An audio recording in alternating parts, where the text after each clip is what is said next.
gallery take their seats. I'm about to begin the September City Council meeting.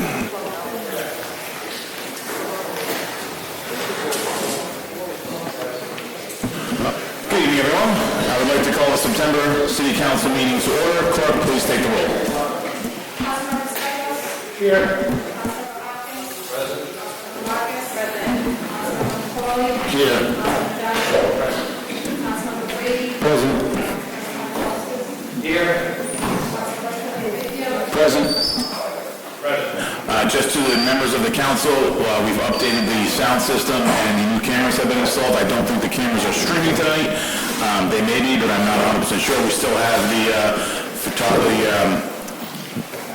videographer here, but to speak on your microphones, you must press the button while you're talking. You no longer can just turn the microphone on. So as a aside, as we speak tonight, remember to hold the button as you see me doing right now. With that, would everyone please rise and join me in the Pledge of Allegiance? I pledge allegiance to the flag of the United States of America and to the republic for which it stands, one nation, under God, indivisible, with liberty and justice for all. Okay, before we start with the public acknowledgements and accommodations, I'm making a brief announcement. The net metering agreement that was being proposed by Mayor Fung has been pulled and will go to a bid process. That is the solar net metering agreement that was going in as new business. That is being pulled for the evening, so that will not be up for hearing. With that, I would like to recognize Councilmember McCauley for public acknowledgements and commendations. Thank you, Council President. If I may approach the podium. You may.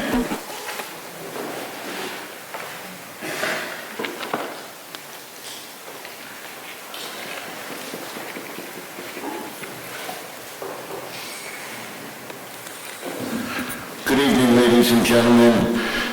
In observance of Veterans Day, which is fast approaching, and as someone who served 6 years in the military, it is my honor and privilege tonight to recognize these individuals who have given so much so that we can enjoy the freedoms that we hold dear to us each and every day. This is something that, as a council, we came together. It's one of those no-brainers that we all feel very passionate about our veterans. So as just someone who's speaking on behalf of the council, we're happy to recognize these individuals. And we ask that you please stand as we have them escorted into our chamber this evening.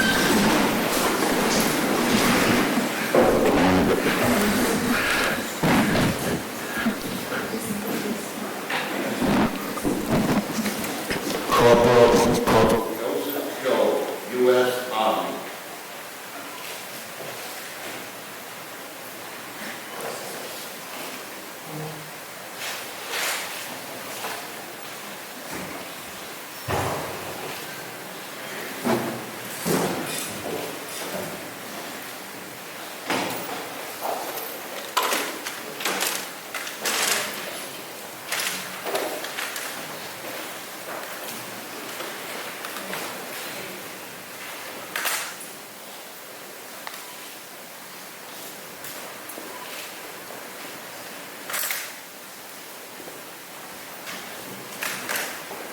Yeoman's third class petty officer, Norman Hetler.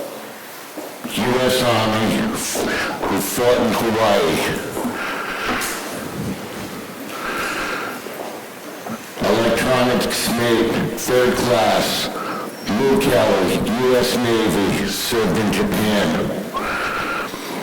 And finally, private first class, Raymond Ugon, U.S. Navy, fought in Battle of the Bulge. Let's have a nice round of applause.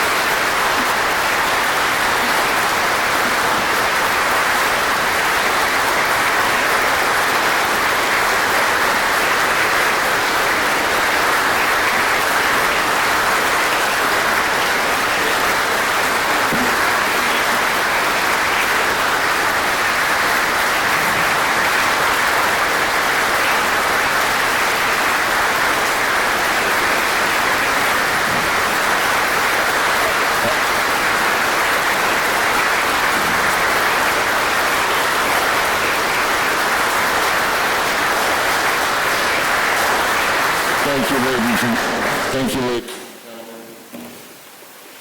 At this time, I'd like to call on City Water Councilman Ken Hopkins.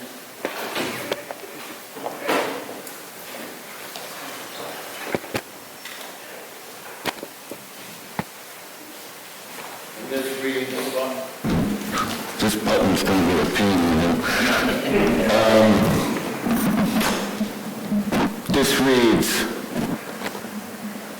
Yeoman Third Class Petty Officer Norman Heckler, for his honorable and selfless service in the United States Army during World War II in Hawaii, where he bravely fought for our country. The entire council extends its deepest appreciation and thanks for his service and the hope for his continuing good health and good fortune.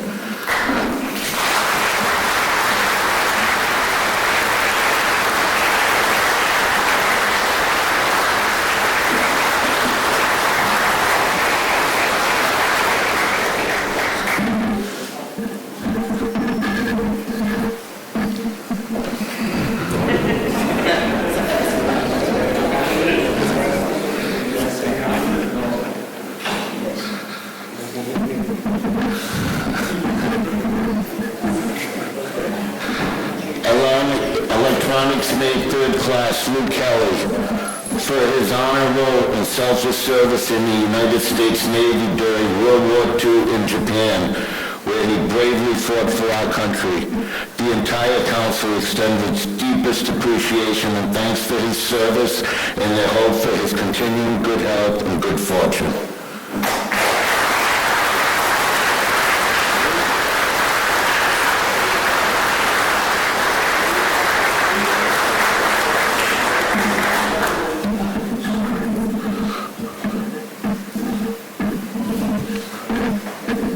Corporal Joseph Joel,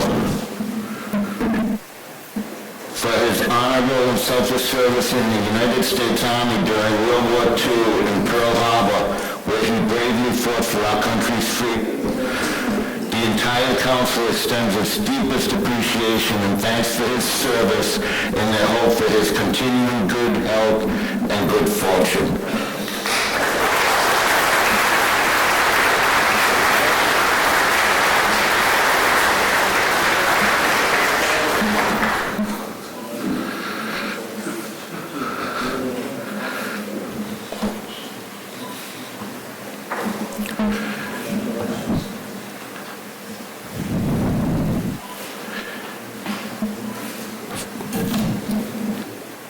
Finally, Private First Class Raymond Ugon,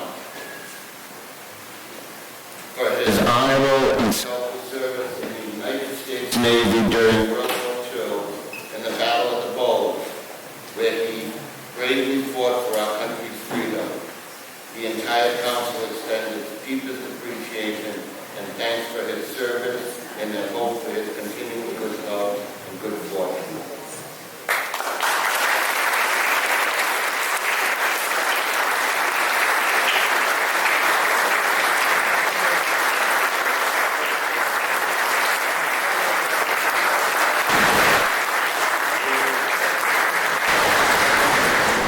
There's one more person we'd like to recognize with these gentlemen, and it's someone these gentlemen hold dear to their heart.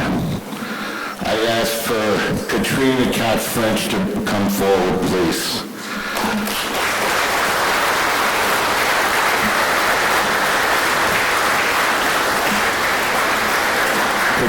Katrina French is a longtime Cranston Ward 2 resident and president of the Back Porch Association. For those of you who aren't aware of the Back Porch, it's affiliated with Rick Shawns, and over the last 2 years, under Cat's direction, they've raised over $50,000.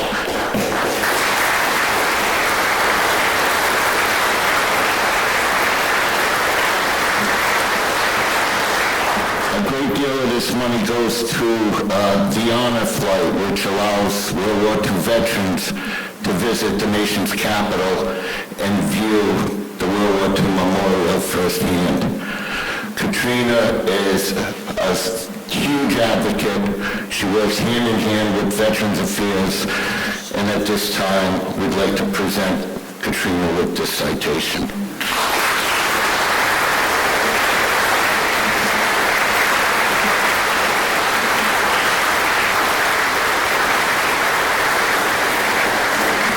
If we can have all council members come forward, we'll take a group photo with these fine gentlemen and nice lady who's done so much for our country.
There's one more presentation we have to make, ladies and gentlemen.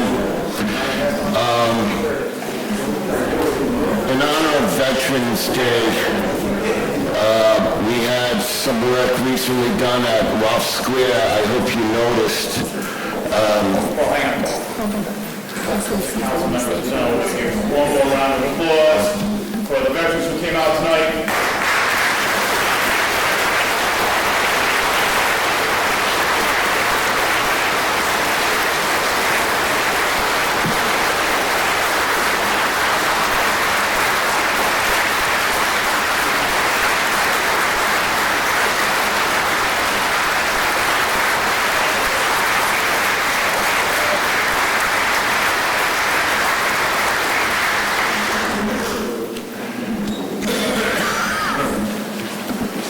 So as I was saying, recently there's been some improvements that are ongoing in Roth Square, and one of the initial ones we did was in honor of our veterans and our servicemen and women. We added some color to Roth Square. We've added some American flags and also branches of the military, along with POW and MIA flags. It's one thing to do a job, it's another thing to go above and beyond. And I'd like to recognize these three city workers that took so much pride and availed themselves to myself and Katrina and all the veterans as they are doing this. So at this time, I'd like to recognize if Councilman Paplaskas would assist me. We have some citations for Lou Morocco. Would you come forward, Lou?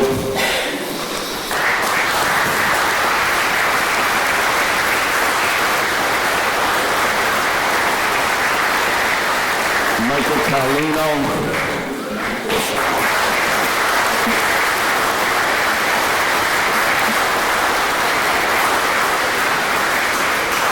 And Thomas DeSale.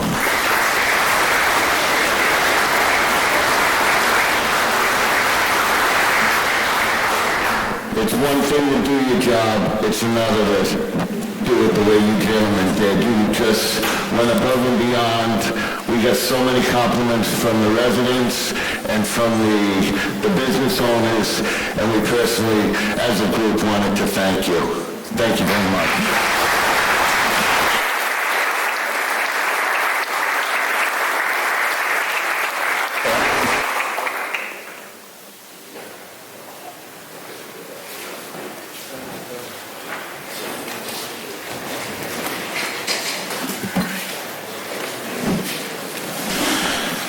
That portion of the meeting is now closed. Before we move on, I want to say my brother was a veteran, or is a veteran.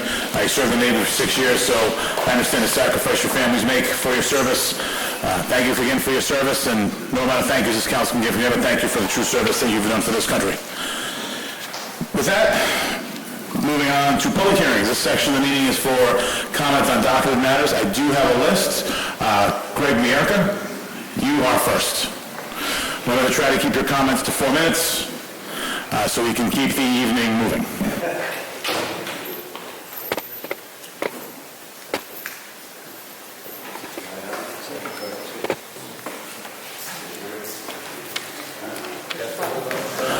I believe you may have to press and hold the green button now. I got it. I see the green light. My name is Craig Murka. I'm the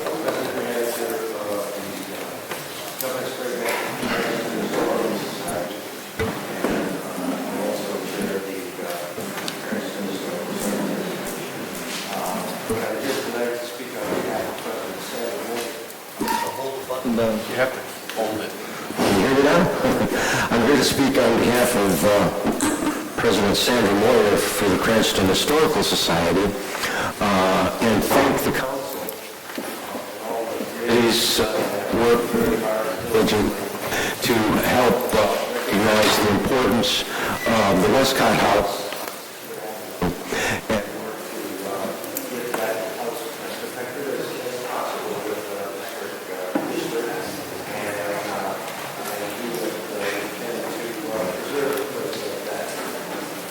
There we go. As you all know, Situate Avenue is on the W3R highway, which goes from Newport all the way to Yorktown, Virginia, and the Westcott House sits right on it, as does the Sprague Mansion and Colonial Joe Homestead. So places like this are extremely important, extremely rare, not just to the city of Cranston, but to the whole state of Rhode Island and the country. So Sandra worked very hard and diligently with several members of the council, and she can't be here tonight, but basically what I wanted to do is thank everybody for their hard work and effort to help turn that place around and save it. You all know what happened to the Westcott House, so I won't go into that. And I know President Farina doesn't like me carrying on the conversation too long, so I'll stop there. But I wanted to thank everybody again. And please come and see us at the Sprague Mansion on December 1st, because we're having our open house there, and also at the Joe Homestead, which is next to the Westcott House. So we'll be doing that all day on Sunday, December 1st. Okay? Thank you. Thank you, Greg. It's going on now. Yeah, for some reason, we haven't figured out this new system. If you hold it, it's supposed to move the camera to you, but if you hold it long enough, it stays on. So we're still working out the bugs. I have people every now and then ask me, have you seen any ghosts at the Sprague Mansion? And my friend who likes to noodle me says, no, he's too mean and ornery. The ghosts don't like him, that's why he hasn't seen him. But maybe they're here tonight and they're pushing the button. Thank you, Greg. Next on the list is Peter Serbinsky. Good evening, Peter. Name and address for the record. Peter Zabinski, 60 Midland Drive, Cranston. I'd like to echo his comments. That Westcott House is right behind where I live. And as I said before, it used to be an icon for the city of Cranston. And it turned out to be something not so nice. So hopefully now with the passage of this ordinance, historical societies, state and local, can get together and make this the icon that it used to be for the city of Cranston. That's all I have to say on that one. On the other one, I'd like to pass these out.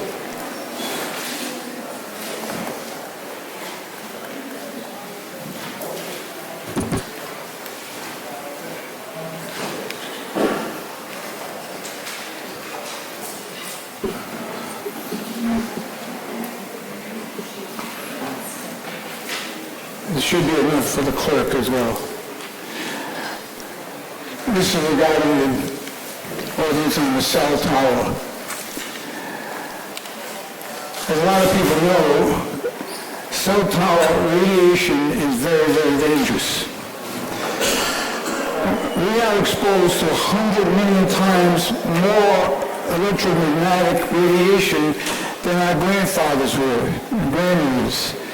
And part of the reason is radiation from cell phone towers and microwave antennas. Cell phone towers emit high-frequency radio waves or microwaves that can travel as far as 45 miles over level terrain. The closer you are, the greater the danger. The microwaves from cell phone towers can interfere with your body's EMF, electromagnetic radiations from your body.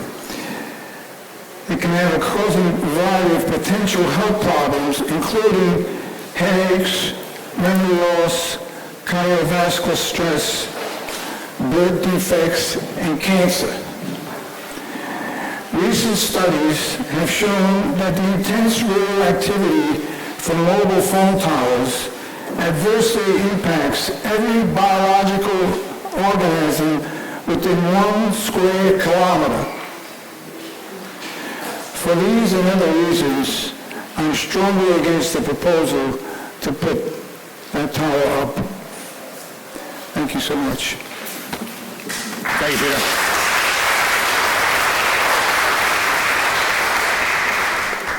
Valerie Shuey.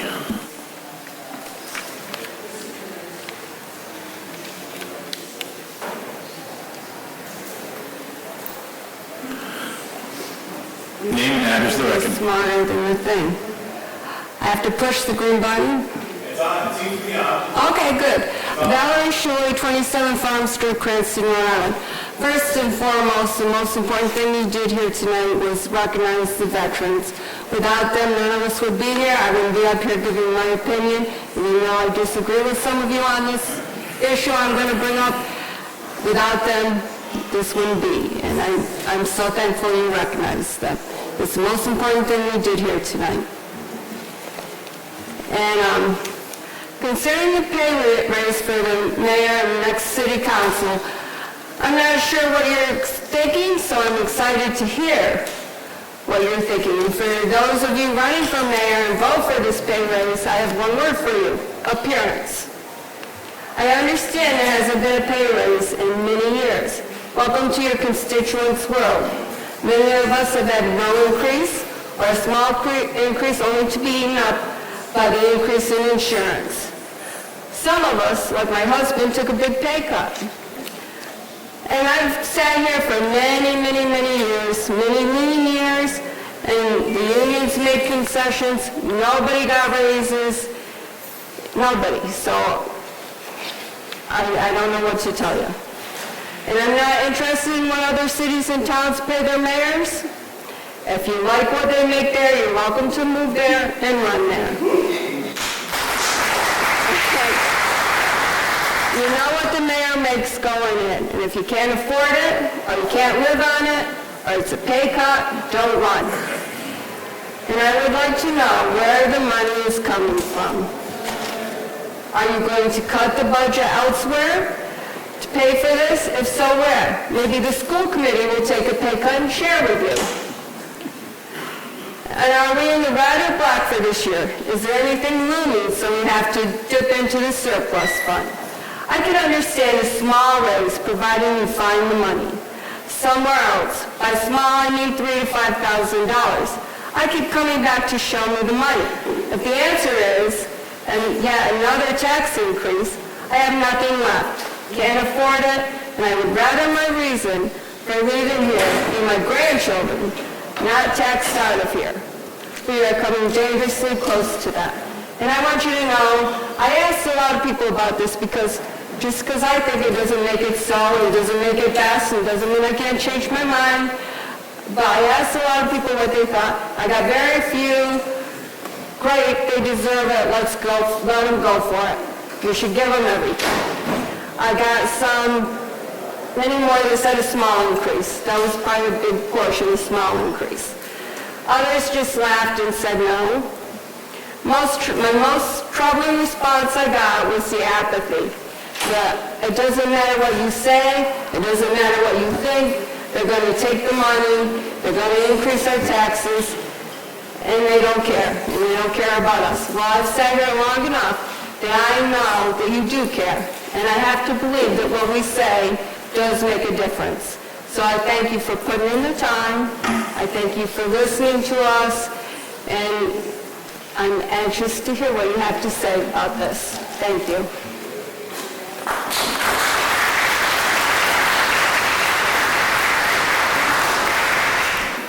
Paul Arquette. School Committeeman Paul Arquette. Former Ward 3 Councilman Paul Arquette. Former District 21, what district were you, Paul? They changed them. 21st year public service. Good evening, Council President Freer, honorable members of the Cranston School Committee. I'm here this evening to address a traffic issue here in our city. I'm sure we're all aware of what happened on Friday night where a 7th grader young girl was struck by an automobile. But my just thoughts and recommendations are that there's been work on Park Avenue about 4 or 5 months now working on that bridge. And due to that, there's a detour from Park Avenue to Dyer, and the detour is supposed to be to Cranston Street. Many motorists would take that detour, they go down Traynor. So there's a heavy influx of traffic heading down Traynor to Gansett. There's already heavy traffic on Gansett because Park Avenue is down to 1 lane. So we really need to address the issue of the influx of traffic around Bain, especially when the children arrive to school and are released from school. As you're well aware, that we don't have control over the crossing guards at this time. I believe it is Colonel Lindquist and Major Padalano, who's here this evening, that do address the crossing guard issue because they work under the auspices of the Cranston Police Department.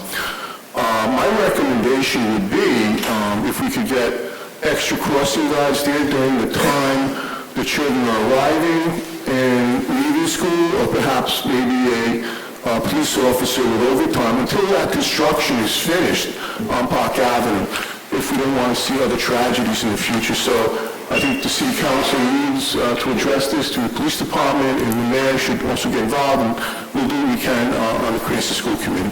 Thank you for your time, and good luck.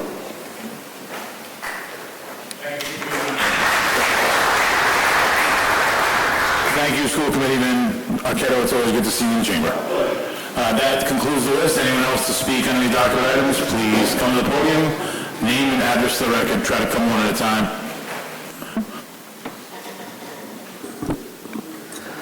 Good evening, Douglas Dole, 170 Lippert Avenue. Just briefly on the cell tower agreement. I mentioned this at a previous meeting. I just want to draw your attention to Clause 3A and 3B. Well, it gives this company basically the right to do anything they want up there. It says they shall have the right to help possessors of property to inspect, conduct, perform, and examine soil borings, drainage testing, material sampling, to do those things on and off the property in the sole opinion of the lessee that are necessary to determine the physical condition of the property. And it gives them the right to build a road and a pedestrian passageway that they call temporary. Well, we all know it's not going to be temporary. You know, bulldozing their land and cutting down trees is not temporary at work. It's permanent. I was up there this weekend looking at the area where they say they want to build a road, and there's an extremely, very steep gully in that spot. And how they're going to get across that is anybody's guess. But they can't go through it. They can't go up it. So they're going to have to go around it somehow. So I'm interested in what they're going to say tonight, and I hope you table this or kill it, one or the other. There's no reason to go up there with those bulldozers and chainsaws and go after that land. It's in very excellent shape, as you probably heard by now. Thank you.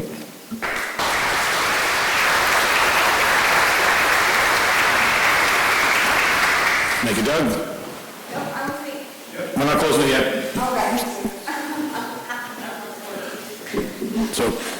if you want to come up, and then stay open until everybody has had a chance to speak. Carl Santucci, 32 Fernbrook Court. I serve on the Conservation Commission. I'm here for two reasons tonight. One is the solar moratorium. I would ask that you all extend that to the January date that's stated on the docket. And as the cell phone tower, I would ask that anyone in the city that has a plan for this, that it be forwarded to the Conservation Commission so we could review it and then give some type of feedback. I know a lot of you and I also, and members of the commission, have walked that piece of property, and I think the city, we should advocate to preserve that land rather than use it for construction. Thank you.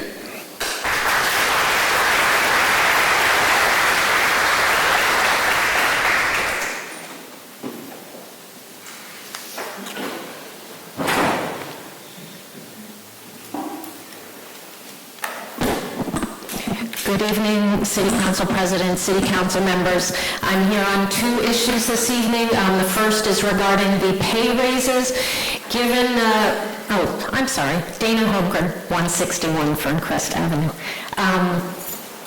Given that there's a proposal for legislation for pay raises for the lowest paid city workers on the table, I would urge the City Council to look at the city's pay scale across the board before voting on any pay raises for yourselves and the future mayor. This should be part of the budget process and not a mid-year gift, so to speak. And regarding the cell tower siting, you all know we're in the midst of a climate crisis, which is of concern not only to those of us present this evening, but especially to the young people. This is manifesting as rising seas, which will affect Rhode Island, more severe storms, which will affect Rhode Island, and rising temperatures. It's not something to be proud of that Rhode Island is the first state to have a documented 2-degree temperature rise. So in the face of this, preservation of forest, which is basically an oxygen generating machine, to cut down older growth, trees, to bisect an older growth forest is essentially destroying a huge part of our city and a huge part of our natural heritage. So I would encourage the City Council, whatever planning commission that can look at this, to look at other locations where these cell towers can be sited. We have a solar planning commission. Structures such as cell towers can be placed in the same kinds of locations that solar structures can be placed in. We should not be cutting down trees, and we should not be putting them very close to residential neighborhoods. Thank you.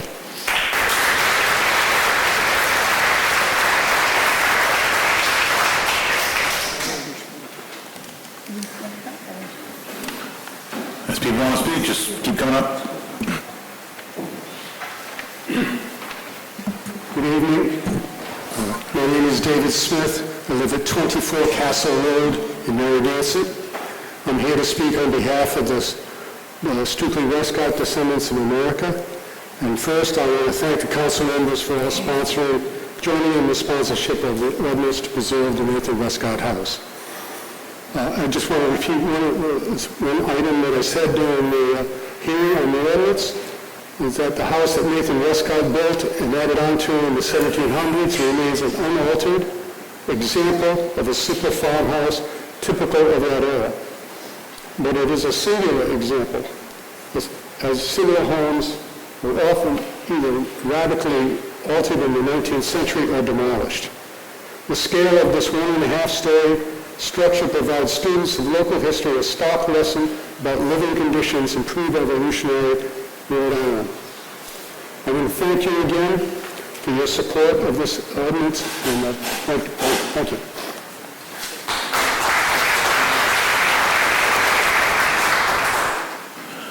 Any other members of the public to speak?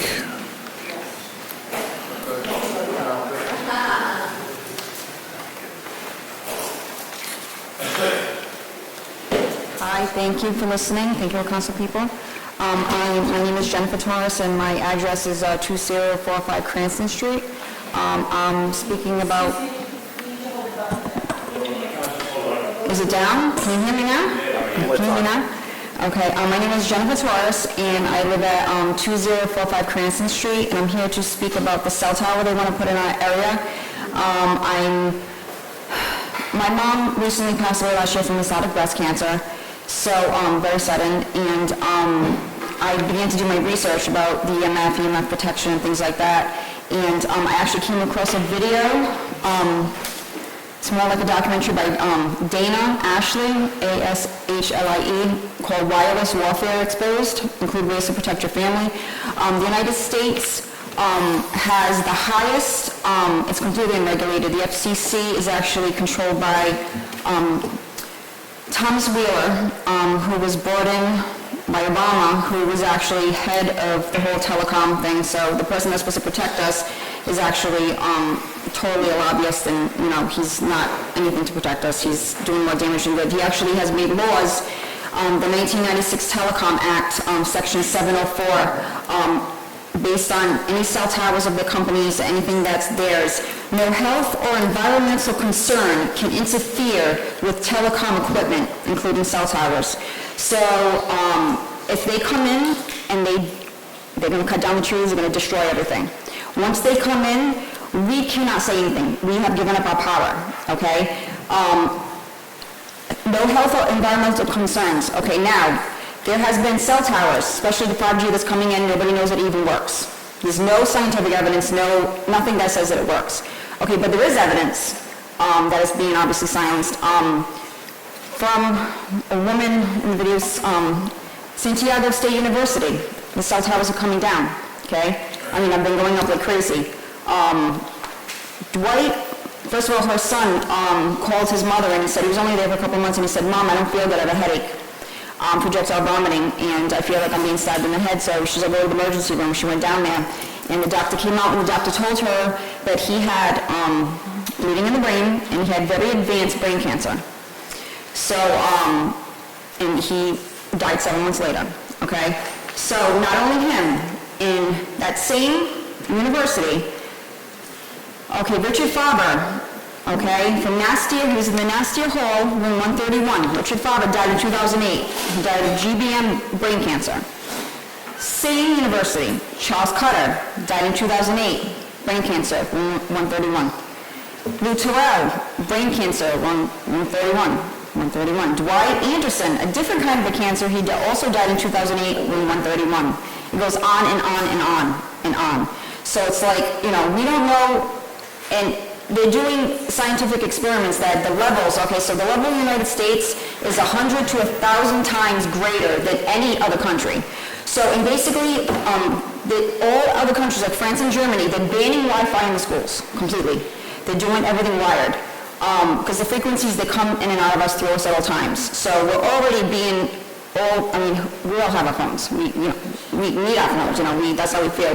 But we don't realize that, sometimes our best friends can be our greatest enemies when it comes to, wireless communications and all these things that we don't really know about, and all these EMF, dangers. And comes to find out, my mom, no cancer runs in my family, the BRCA test negative, and, in your homes, if you have, a cordless phone in your home, throw it away. It emits at a steady rate radiation, okay, that is so strong, constantly. And they have, in this video, they actually show, you can actually hear the frequencies. They have these very, very sensitive meters, and you actually can hear it. And it's like, blah, blah, blah, blah, and I'm like, oh my God, like, wow. My mom used to have it by her side at all times, constantly, and I'm like, oh wow, this. And the girl in the video, the reason why she made this video, she was very, very sick. Headaches, nausea, couldn't think straight. Children that have, the tablets and everything, no concentration, things like that. Women, actually in China, if you are pregnant, it is mandatory that you have to use EMF protection garments, clothing, because it causes damage to the baby. Mothers that actually are around, any kind of, all of us at all times, their babies will be born with so many problems, emotional problems, also their brains will be smaller. Also, this is very personal, but they say that fertility rate in the United States is especially low, and I'm not even going to say that, never mind. It's very, very low, and it's for very specific reasons. So women cannot have babies because their eggs are not producing, and then men cannot produce babies because their, isn't working either, let's just say that. So it's affecting us on levels that we can't even understand because it's not even spoken about. It's something that's like so hush-hush. And why is it so hush-hush? If it's so secret, why the big secret? Just tell us what's going on, you know what I mean? And to cut down all the trees, it's such a beautiful area. I mean, I love my animals, the trees are beautiful, and to cut down nature, when is it gonna stop? Like everything, like, we need to expand it, we need to grow, but when, at what cost? And then for $35,000, think about $35,000. Some people make $35,000 in like a year. Most people might. I have a brother-in-law that's a bone, doctor in California. He makes millions of dollars a year. He deserves it. He works very hard. But $35,000 a year to get everybody sick. And also, basically, so my daughter has suffers from epilepsy growing up. So say if those frequencies that are around everyone in that school, particularly, which I find strange, why does it have to be near the schools and things like that. So those children will start having headaches. If they have, who's going to be responsible? Who's going to be responsible? It can't be the cell phone towers because they're protected by the 1996 Telecom Act. They're untouchable. You cannot sue them, right? Who's going to protect us? Somebody has to protect us. And once they come in, that's it. You have given them full permission. You have given away your power. You sit here, you went through everything you went through in your life, just be sitting here right now, you're going to be giving away your power to, you don't even know who, you don't know the intentions of this private company. You don't know their intentions. They don't have our best, at heart. They don't care. And to say $35,000 to destroy a beautiful area, put all the children in jeopardy, everybody around that area, think about it. Really think about that. Really think about it. Thank you. Thank you, Ms. Torres.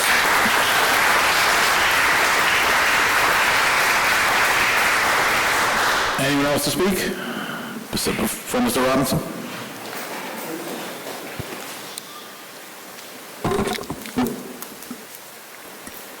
Good evening. I just wanted to request permission to defer public speaking until the whole business section of the docket today, if possible.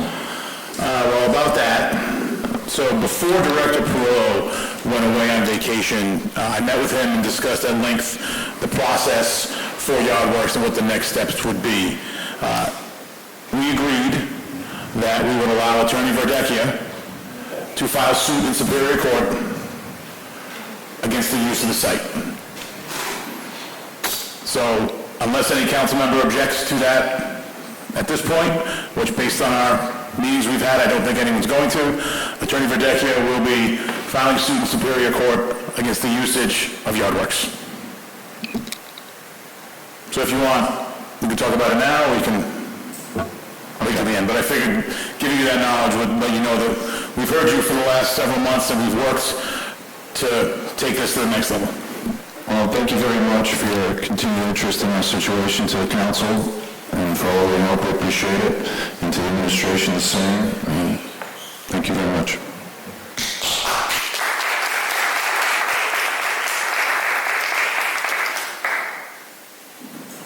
Anyone else? All right, that portion of the meeting is now closed. Leah Tomsmanian. Oh, I'm sorry. Come to the podium, please. Actually wasn't going to speak, that came in late, but a woman that just gave a stellar performance brought up about radiation, and I live directly in back of where the cell tower is going to be placed, along with Pete Savinsky. And I actually suffer from essential head tremors, and I take a high amount of medication every day, between 5 and 7 L-Coslane every day, plus meds. And I'm very concerned that with the cell tower going up and the radiation, with the cell tower going up and the radiation it might produce, I'm 85% under control with the medication. But with that cell tower going up and the trees being cut down, I mean, when I look out my back window, it's absolutely heaven. And Pete and I and our neighbors won the last round with the rain coming down and destroying, having the houses being built, and thank God we stopped that. But now with that tower going up and the radiation that might be produced, we can't take that chance. And I don't want that, if that might even help hurt my head even more, because in the morning, before I take my medication, it's like, I look like I have mini Parkinson's disease, and I can't afford that. So I'm begging you all, not just for myself, but for everyone else who has an illness or who might come down with an illness, please don't do this. And besides, it looks god ugly, that piece of junk, that piece of metal up there. We don't need that. We really don't. It's just hideous, and it's just more garbage that we just don't need. It's just, let nature stay nature. It's just so beautiful. Thank you. Before you go, name and address for the record. I'm sorry? Name and address for the record. Joyce Porter, 7 Midland Drive, Cranston. Thank you for your passionate comments, Joyce. I forgot one very important item regarding the cell tower. This is going to be directly across where the middle school is and the high school is. However, we also have, within 1/4 of a mile of the proposed site for this one, we already have a cell tower there. We don't need, how many more are we going to put up there? How much more land are we going to give away? We don't have that much more open spaces. Thank you, Peter.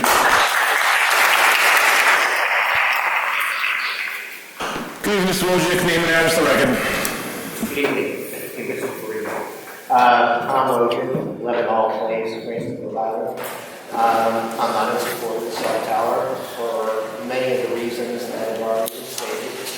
But I also feel that we don't really appreciate that trees are living entities.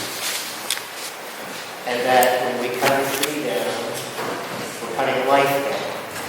And we're cutting something that supports and adds to the quality of our life in many different ways. We tend to look at a tree as an inanimate object, like it doesn't have any value. But every day we're finding out that trees are essential to our ability to survive on this planet. It may look like a small swath of land, but it's not. We started off this meeting by honoring veterans, and there are veterans in that forest. There are trees over 80 to 100 years old who have fought the war and continue to support us. There are other places to put cell towers just like there are to put solar panels. We do not have to destroy life for radiation. Thank you.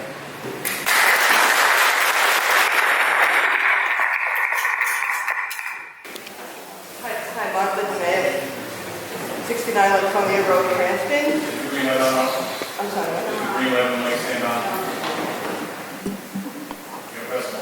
Okay. Martha DeMay, 69 Laconia Road, Cranston. All of the environmental issues and the health issues should be enough, but money speaks, right? So $36,000, who negotiated that? It's pretty low, because if a buck speaks, it's 45 cents per resident per year. So if this is going to go through, can we at least sell off our environment for an amount that's worth it? The $36,000 is embarrassing. That's all I have to say. Thank you, Martha. Good evening. Name and address for the record, please. Hello, my name is Jean Powers. I live on Bretton Woods Drive, number 30, and I'm also here to speak about the cell tower. I had a little discussion with someone telling me to put the issue in perspective and that we should cluster our eyesores in Cranston. And to some extent, I agreed with him that it is best to cluster your eyesores. However, I do believe that the current eyesore is on private property, not on city-owned property. I would like some clarification of that. And if you look at the proposal to see where the city-owned land will be destroyed, it's a little eye-opening. Rather than running a straight line from Phoenix Ave straight to the cell tower, they're on the opposite side of the complete parcel, running a straight line all the way back and all the way across to the cell tower. They have to, that's virtually double the amount of land just for an access road. I don't understand the reasoning behind that plan, as it virtually doubles the destruction, and they also need to cross a ravine. I would think that it would be easier for Crown Castle Towers to put one next to the original tower on private property. There must already be an access road in place for the existing tower, unless the owners of that property are holding out for a higher lease amount. If that were the case, it sounds like the city-owned land would be the path of least resistance. Imagine that. Thank you.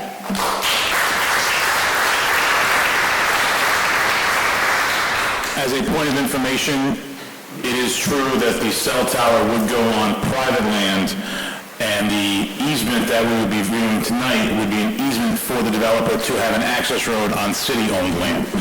So the city is not putting up the cell tower, someone else is. Anyone else from the public? Good evening, name and address for the record.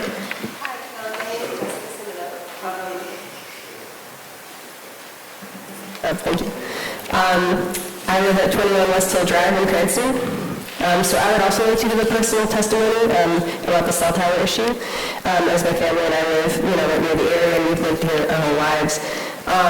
Speaking from a personal perspective, we really enjoy hiking that area all the time. It's a great place for recreational hiking.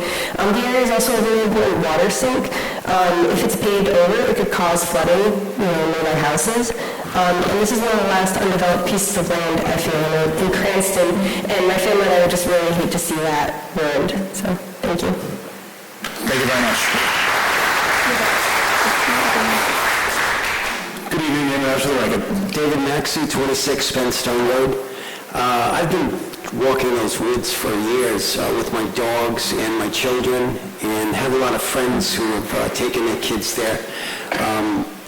There is something to think about with the health issues with the high school and the junior high being there, and the police shooting range too. There's really not many places you can walk in Cranston in the woods. There just isn't. It's so developed. It is the city. So I just really would hate to see that, any of that taken away. And, it's like one of the last places left. So please think about that. Thank you. Thank you.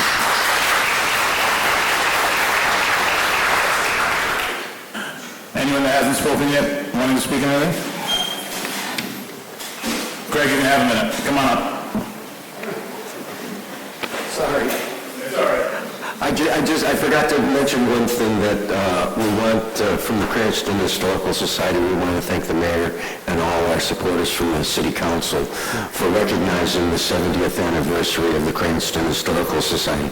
Started at the Joint Homestead when it became our headquarters after 1949 when it started, and now the headquarters is the Sprague Mansion. So thank you all for your support.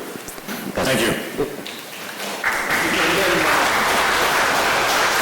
With that, I will close public comment. Leah, I will get to your presentation you asked me in 1 minute.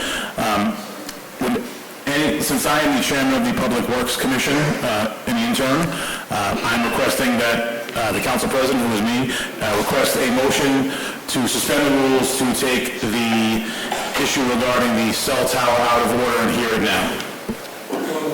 I have a motion and a second to suspend the rules to hear the cell tower matter now. Clerk, please take the roll. Any discussion? There being none, clerk, please take the roll. Councilman Stichels? Councilman Stichels? Yes. Councilman Hopkins? Yes. Councilman Vargas? Yes. Councilman Yes. Yes. Yes. Yes. Yes. Yes. With that, I'll entertain a motion to deny the cell tower application. Motion to deny. I have a motion to deny. Do I have a second? Second. I have a second. Under discussion, is there a representative from the cell tower installer here tonight? Yes, I am, sir. If you could come up and, I'm sure some of the council members have questions, but there is a motion to deny on the floor. Good evening. Thank you for having me here. My name is Chuck Bermesso. I work for Aerosmith Development. We're a third-party vendor on behalf of Crown Castle. We're not putting up two towers. There's a misnomer. We want to protect the communication for your citizens. There is a current tower really close to the location we're suggesting, and the Crown is in negotiations with that current property owner, but God help it if those negotiations don't work out and they do not extend the lease with that property owner, that tower has to come down. That tower currently has AT&T, Sprint, and T-Mobile on there. So if you have AT&T, Sprint, and T-Mobile, and you're driving by, say goodbye to that service. I understand everybody's concerned about health, environmental issues. My degree is environmental business economics. Health, the FCC's, what we're working on right now, people, is the FCC rules, and they're saying it's healthy and safe for you. American Cancer Society has a report out that says a cell phone tower generates less than a microwave. Okay? These are not my reports. I'm just giving you the facts. Okay? Crown doesn't want to build a new tower. Economically, they don't want to do it. But they have to make sure if they don't work out a deal, they have an alternative that will cover the current area coverage for you, the citizens of City of Cranston. Because 71% of phone calls go 911 right now are going through your cell phone. I actually was in another town speaking on this kind of thing, and I'm an old guy. I joke around. I'm an old guy, 52 years old. A gentleman went up there and said, I don't like these cell towers, but I live across from a park, and 5 times during the summer, people knock on his door asking him to use his phone because they lock themselves out of the car. He goes, God help it, if I'm not there, something happens, it's a tragedy, and I can't answer my door, and I'm not there, and my phone, my landline's not there, and people can't make that 911 phone call. That's the reality we live in now. Because you guys spoke eloquently. You spoke great. I respect it. But a lot of people are also looking at their cell phones as we're doing it. It's a part of our society now. We're connected. So we have sent a plan in. The current site plan you referenced, ma'am, you're right. My diagram was just trying to go through there. There is a new site plan that would limit the access road. Our cell plan or lease asks for a 30-foot easement for a road. We don't use all 30 feet. We just utilize that space just in general. They have a current plan that's 15 feet wide, goes directly up to a location that will give the appropriate coverage for the carriers and the people of Cranston. So, do you have any direct questions you want to ask me for people? I'm going to look to Councilmember Papalauskas first. Thank you, Mr. Council President. First of all, I want to thank all the constituents in the 5th Ward that I represent that came out tonight to speak against this proposal. And basically, my question is, sir, you're basically using us as a negotiation tool? Because it seems like you're using this as a backup if the other lease doesn't go through. It is a backup.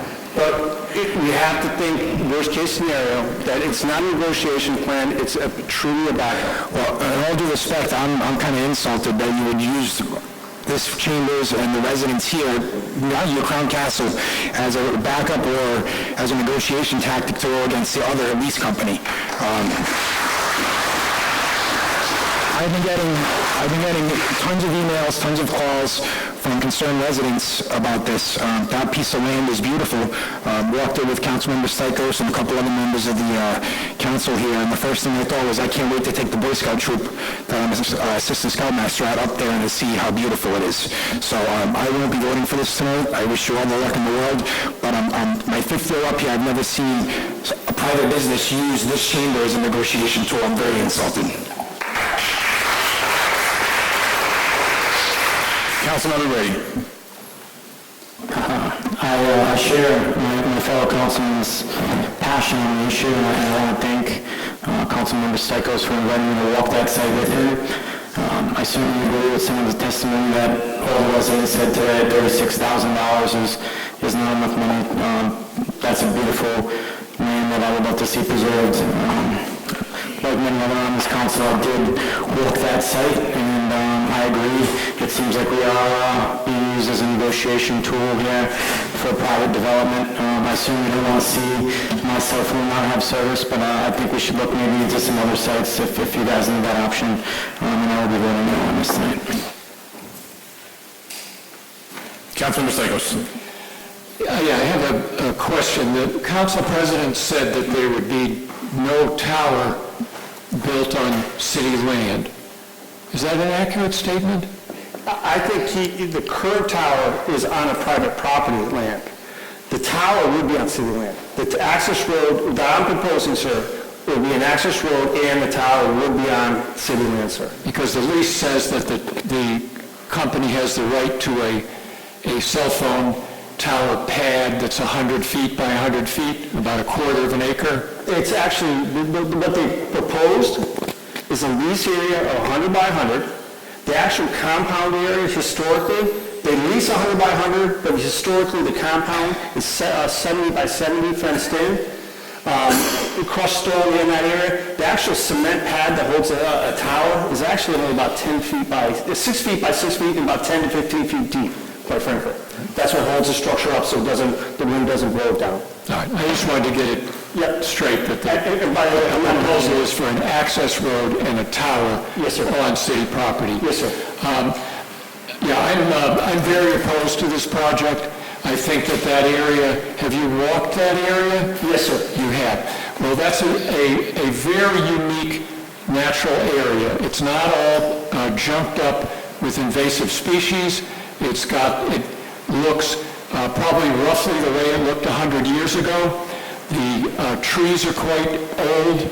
It's got a wide variety of plant species, and it's used a lot for recreation. Now, I didn't know anything about this property until this proposal was made by the mayor to have a cell phone tower there. And so I went up there, and I just was really surprised at the value of that property, which quite honestly, the city could never purchase for $36,000 a year.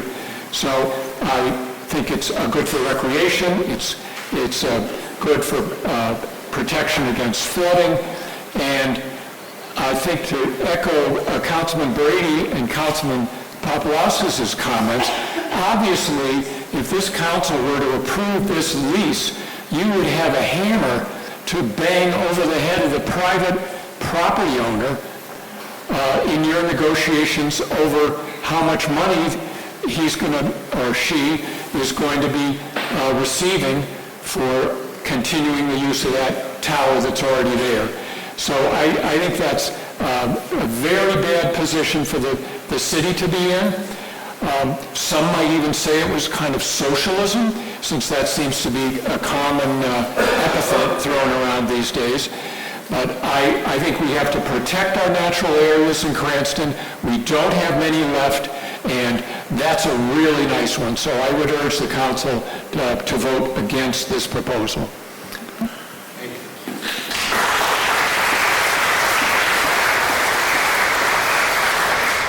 I'll just remind the members of the council there is a motion to deny on the floor. So it's yes to deny. So everyone's saying deny it, but there is already a motion to deny on the floor.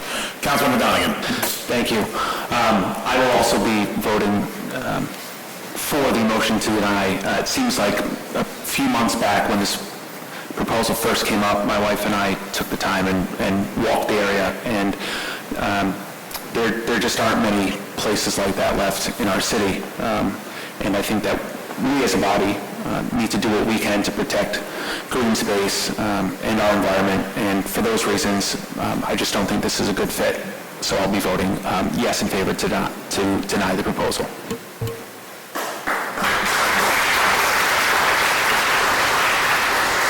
Councilmember Vargas. Thank you, Council President. Just echoing pretty much what my other colleagues here in the council chambers have also said. I also walked the path with my daughter. I actually didn't even know it existed until this came up before us as well. It's definitely a land of conservation that we must continue to obviously preserve. There's so much happening in the western side. It is not the ward that I represent, but it is still Cranston. It is still part of our beloved city. And so had this gone up for a vote, I'd be voting against it, and therefore I will be voting yes on the motion to deny. Thank you. Council Vice President.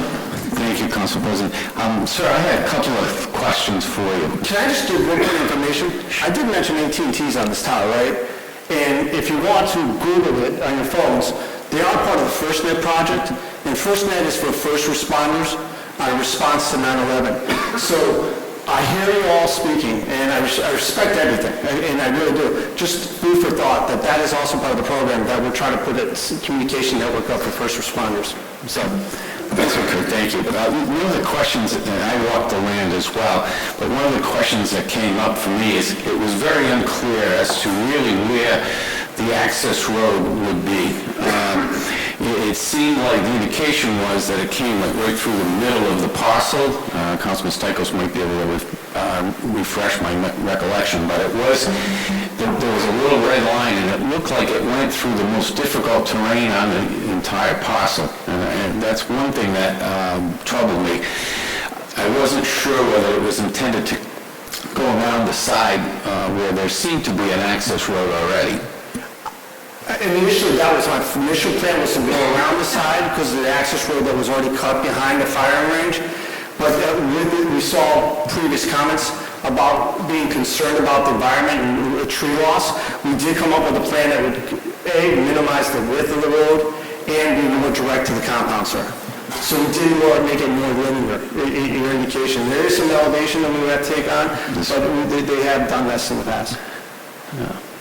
That was the part I thought was troubling, because how is that other cell tower, how is it accessed? There's actually a private driveway to that current thing.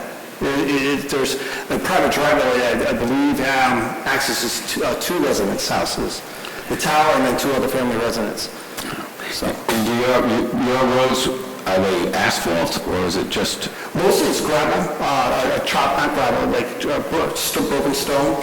6 inches thick, and then if they have a major, I'm not an engineer, but if a major grade, they would have to put asphalt, sir. Okay.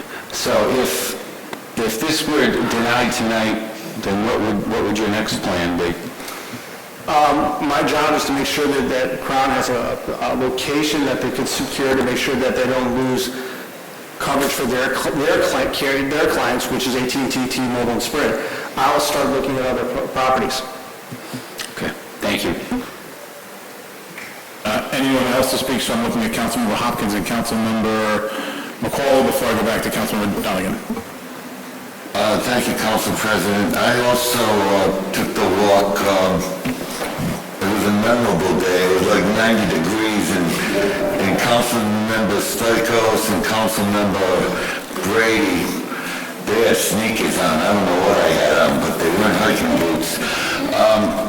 It's a beautiful area. I won't be taking a leisure walk there anytime soon, but I certainly will be, I can appreciate the beauty of it, and I will be voting yes to deny. Thank you.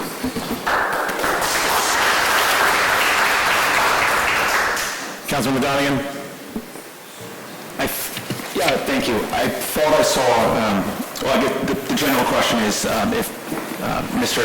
Pizzullo is here, are there other potential locations that the city would be able to, that wouldn't be so invasive to natural habitat? I was asked that by your team, and we have to be within a certain ring, because right now, it's just not this one location.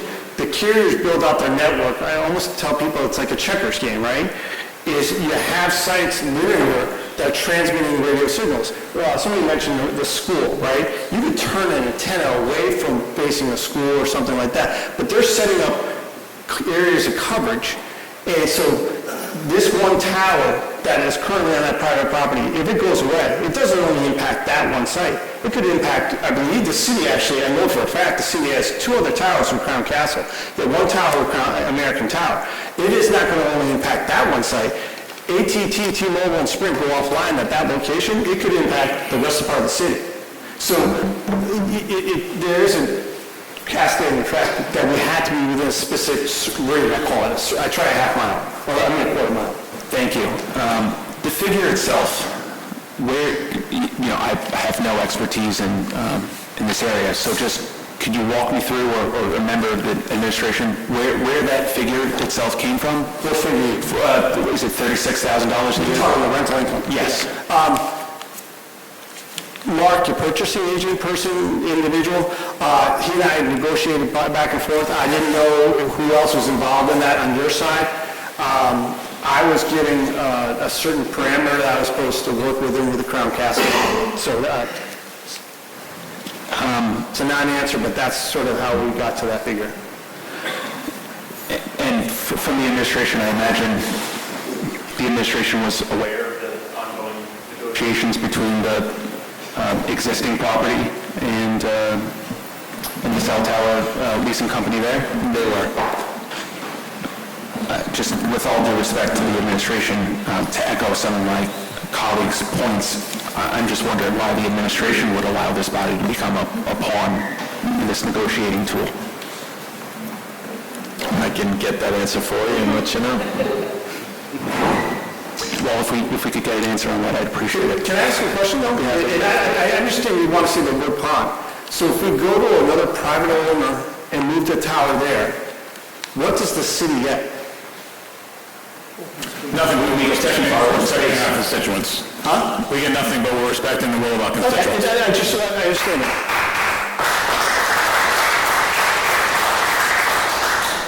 Councilmember Hopkins. Thank you, President. If the health and safety of one of our residents is affected by a cell tower, I don't want it. One person, I don't want it.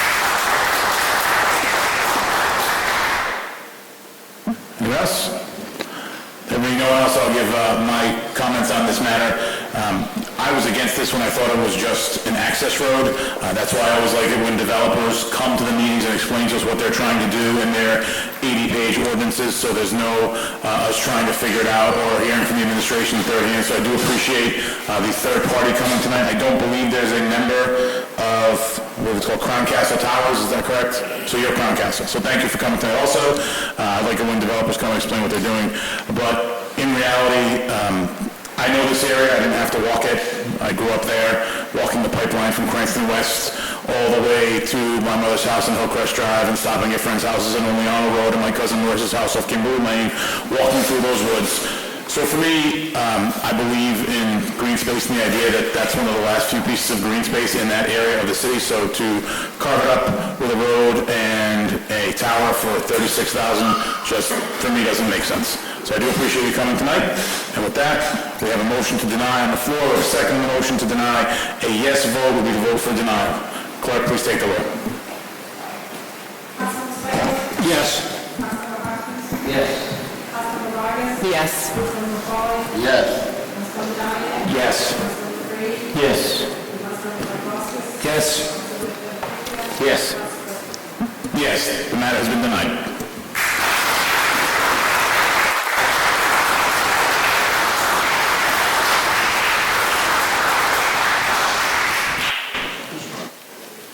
Sorry for making you wait, Leah. I would like to hear the report from the Art Commission at this time.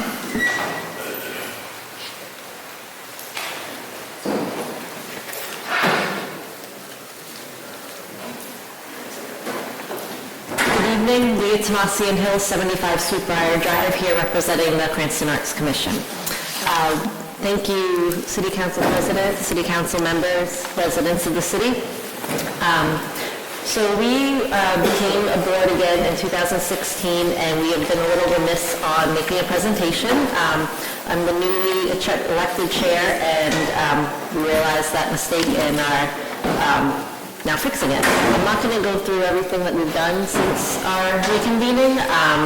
I believe you all received the notes on some of our actions, and we're very proud of all of them. Just some of the things though that we have done that are more visible that people might have seen. For instance, there are banners along Rolfe Street on the poles. We installed 10 of those in 2017 just to kind of create more of a feeling of an art district. When we had first started up again, we felt that we wanted to concentrate our efforts on a couple of different hot spots that we called them, Rolfe Square being one of them, Knightsville and Tuxet Village. And so we started here in Rolfe Square, including having our monthly meetings at the Artists Exchange at 50 Rolfe Square that is open to the public, and we would, love people to attend. We meet the third Monday typically of the month. So other things that we've done since, we had a photo exhibit at the Central Library in 2018. It's called Through the Lens of Cranston Artists. And then most recently this year, that you can see right around the corner here, we worked with an artist, Amy Bartlett Wright, on a new mural. It's on the wall of Crosstown Press, and if anyone hasn't seen it yet, I encourage you to see it. It's a beautiful mural. She's a very skilled artist. It's called Crane Flight. We had a mural ribbon cutting yesterday, kind of working with the Fall Out of Summer Festival. We also have some new members. We have some, because this is our we have 3-year terms, and some members chose to not re-up. We have some new members, Jay being one of them tonight, being here tonight. So we have a great group. I think we have maybe 1 or 2 spots left if anyone is interested in joining our commission. And we have one upcoming event called the 6x6 event, where we have 6 artists speak for 6 minutes on just what they do, kind of a behind the scenes. That'll be taking place Thursday, October 17th at 6 p.m. at the Artists Exchange, and we'll be sending out more information, but we would love for the public to attend, and I can answer any questions or wrap it up from that. Councilmember Brady and Councilmember For starters, I just want to say thank you. I think your organization is doing a great job, and I look forward to working with you guys more in the future.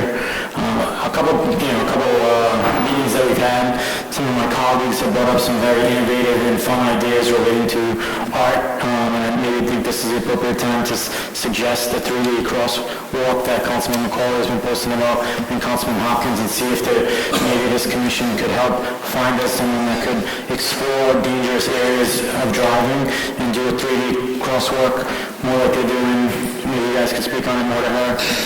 But I think this might be a good commission that we could see if they could realistically do it. In addition to that, in my ward, the Oakland Bridge has a beautiful sign that means rehab.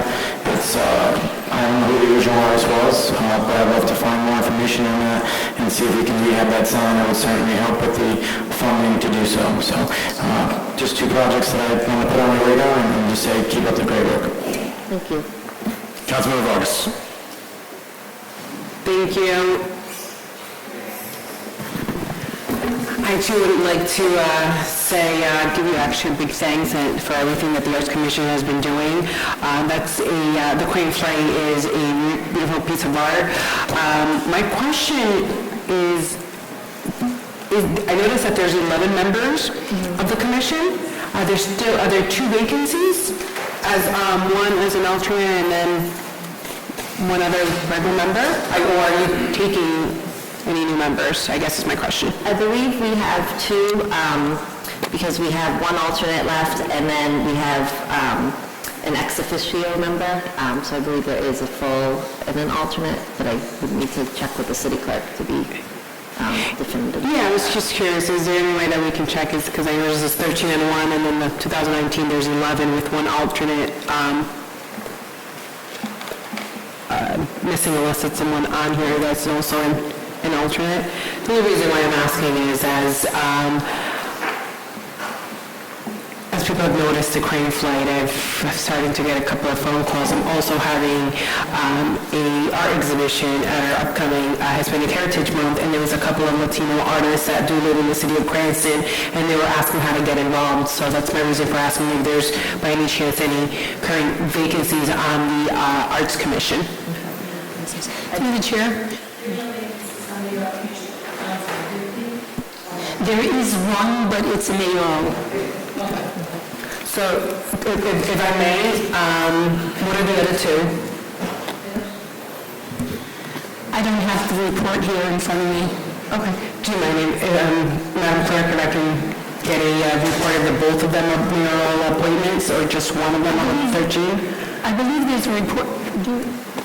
Councilman Vargas, if you have an appointment that you would like the mayor to submit, this is the Arts Commission. I'm sure he'll be amenable to someone who has qualifications as a Latino artist, especially if it's someone that we both know we could both speak highly for him, or your other candidate. I'm sure the administration wouldn't mind putting someone on the Arts Commission. What I was going to also say, though, regardless of membership, I mean, we are a board representing the city, and we have our public meetings, and we would encourage as many ideas as possible to come, just even if you're not a board member, a commission member, we want to hear as many ideas as possible, so.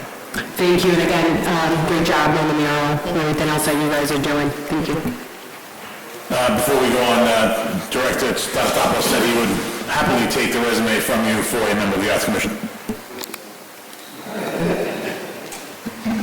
I'd be happy to take a copy of the resume for the Art Commission. Thank you, Director. Councilman McCauley.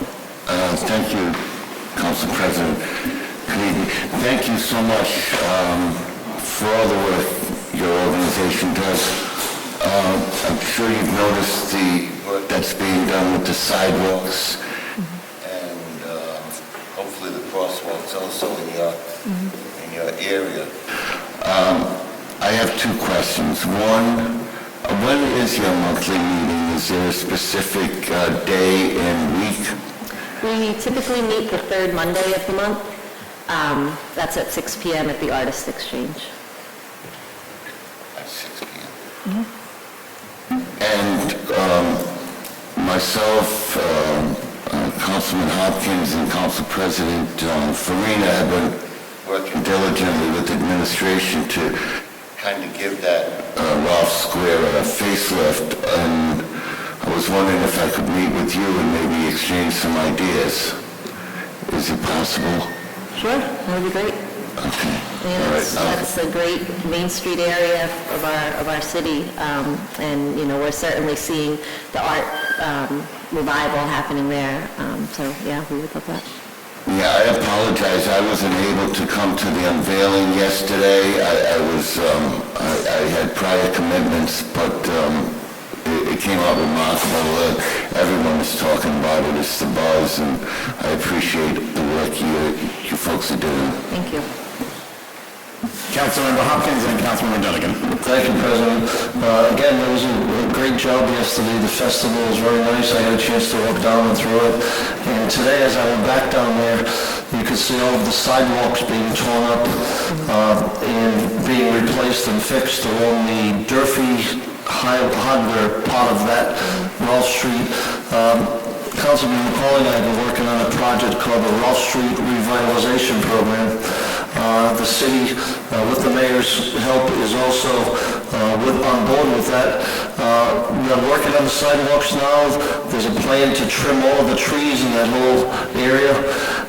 And also, we have a vision down the road, similar to what we did down in Patuxent Village, of putting the colored barrels in, because I noticed even yesterday after the festival, there was a lot of trash all over the place, and there were no barrels along the street. So if we could meet and talk about that.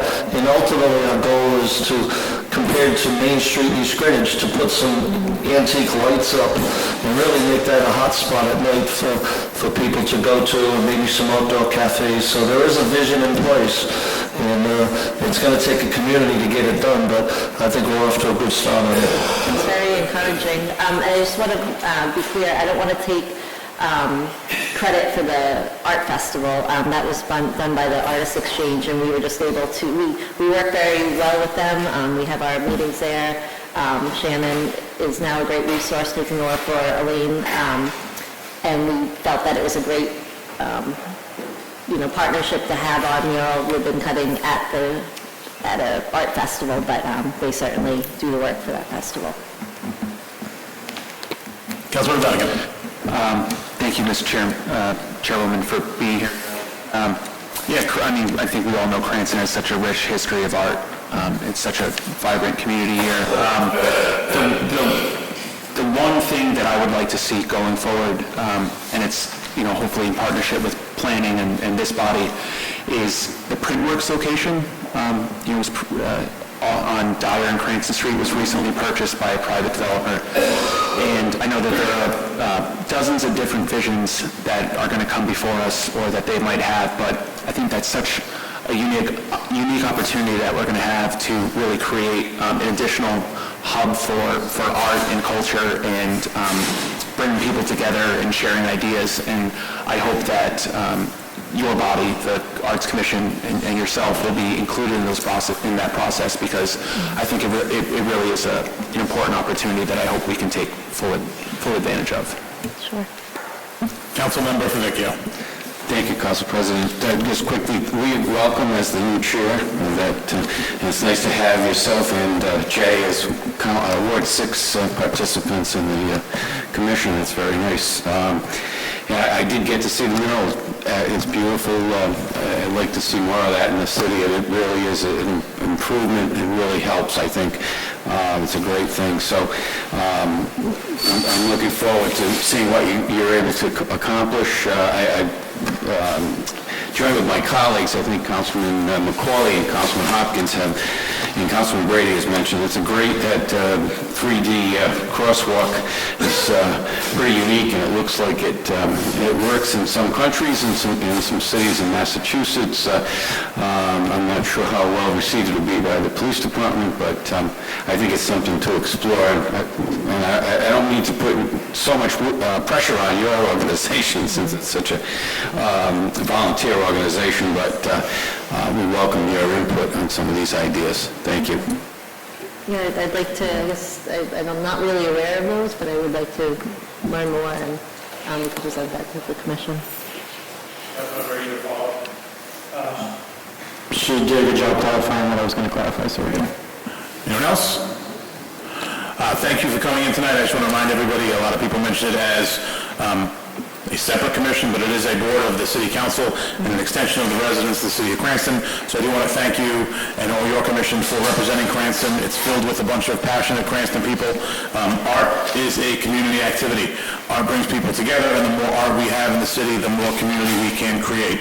I look forward to hearing from the Arts Commission on more innovative ways to put different sculptures around the city in different spots. I look at the Rotunda in Niceville, potentially having someone donate some kind of metal sculpture to sit there for a time next summer with a plaque as to what it is and why it's there. I think all those things bring the city together. Look at some of the work that Providence has done in their center community with murals on walls, artwork around the city. I'm sure between some of the city properties we have, we can find some spots to some small displays. And the thing that I like that Providence does, I believe it's called On the Avenue. I think that's the company that does it. It's a nonprofit, but what they do is they tell a story with the art, similar to the crane painting, what the art means and why it's important to unity and the community. So I look forward to working with the Arts Commission on continuing those dialogues. Thank you. Great, thank you.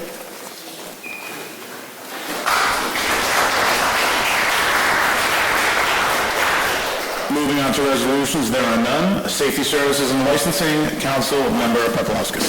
Thank you, Mr. Council President. We have one item, 7-19-01, ordinance and amendment of Title V, Chapter 44 of the Code of City of Cranston, 2005, entitled Business Licenses and Regulations, Hawkers and Peddlers, sponsored by Councilmember Psychos. And I believe this passed in committee unanimously. So I urge passage. I would say motion approved. So moved. Second. Under discussion, seeing none, clerk, please take the roll. Yes. Yes. Yes. Yes. Yes. Yes. Yes. Yes. Yes. That concludes the work of Safety Services and Licensing. Moving on to Finance Committee, Council Vice President Favecchio. Thank you, Council President. On Finance, we had a resolution authorizing real estate tax abatements that was voted in favor in committee. I urge passage here. I would say a motion to approve. So moved. Second. I have a motion and a second. Under discussion. Seeing none, clerk, please take the roll. Yes. Yes. Yes. Yes. Yes. Yes. Yes. Yes. Next, we had a resolution authorizing motor vehicle tax abatements. It was approved in committee. I urge passage. I would say a motion to approve. So moved. And a second. Second. Under discussion. Seeing none, clerk, please take the roll. Councilman Stichels? Yes. Councilman Hopkins? Yes. Councilman Vargas? Yes. Councilman McCauley? Yes. Councilman Donovan? Yes. Councilman Brady?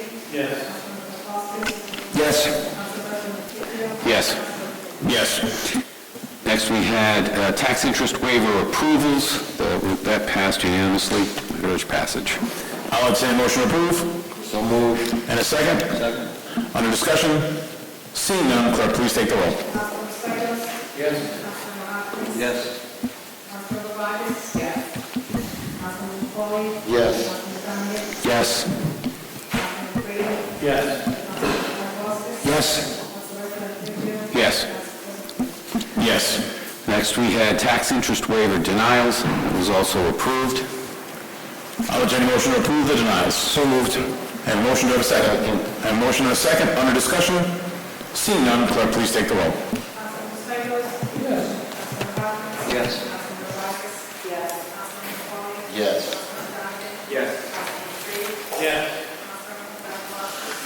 Yes. Councilman Yes. Yes.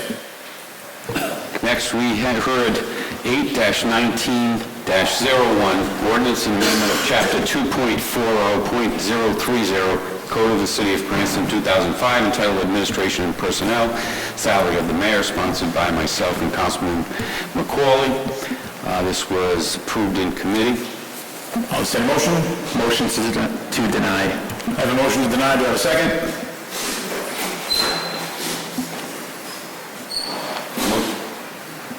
Motion to approve. Hearing no second, I entertain a motion to approve. Hearing a motion to approve. Do I have a second?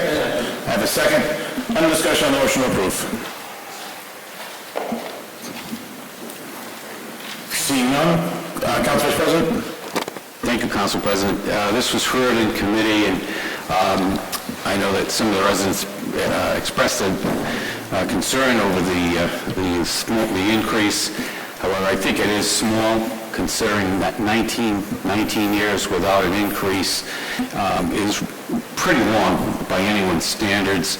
As I said in the committee hearing, I haven't confirmed it, but there are so many people working for the city that make far more than the mayor. Not that should be the only barometer of how we pay mayors and council people, but to suggest that that's just an enormous increase belies the issue of how much has been voted on over the years in the budget. We probably have hundreds of people in the school department that make more than the mayor, and we have a considerable amount of people in the city government as well. So I don't think it's a substantial amount of money. The issue of minimum wage for certain part-time jobs, I think, is a mutually exclusive issue. I really don't think it should be taken as in the same context and with the same vein. So I don't think it was outlandish. I think it brought it to some degree of reasonableness in the state. Certainly is about half of what some members of the school department make. So I don't think we're really overpaying. We'd be overpaying on there. And I didn't do it with any interest of my own. I'm term limited at the end of this term. So anyway, it passed in committee, and I think it's a subject that nobody wanted to address. But on the other hand, as Councilman Brady has mentioned, I don't think he could hire managers in his business for that amount, for the $80,000 that the mayor currently makes. So it's certainly out of touch with reality. Councilman Donegan. Thank you. Councilman Favicchio, I agree with you on a lot of points you just made. I don't think that, and I'm not going to discuss the issue of minimum wage. I agree, it's not a zero-sum game where we can do both things. And I don't think that the proposal here is outrageous or there's any ill intent here. I think it's a perfectly legitimate conversation. I just, and this, I'm not going to repeat the same thing for the city council raises, so if it's all right, I'm just going to say what I need to say and move on. I'm going to be voting against this and the council raise, or the council increase. In budget, during amendments, I voted against all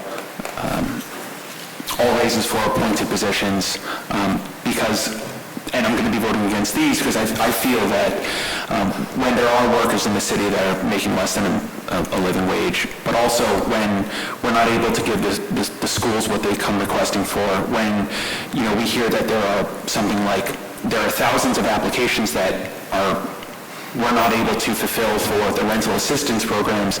I feel that if we're going to be increasing money anywhere in the budget, I just have different priorities where that should go. And that's not me saying that this is, again, this isn't ill intent, this isn't ill-willed, it's a legitimate conversation to have. My priorities are just elsewhere. So I respectfully disagree with some of my colleagues here tonight, and I will be voting against both of these raises.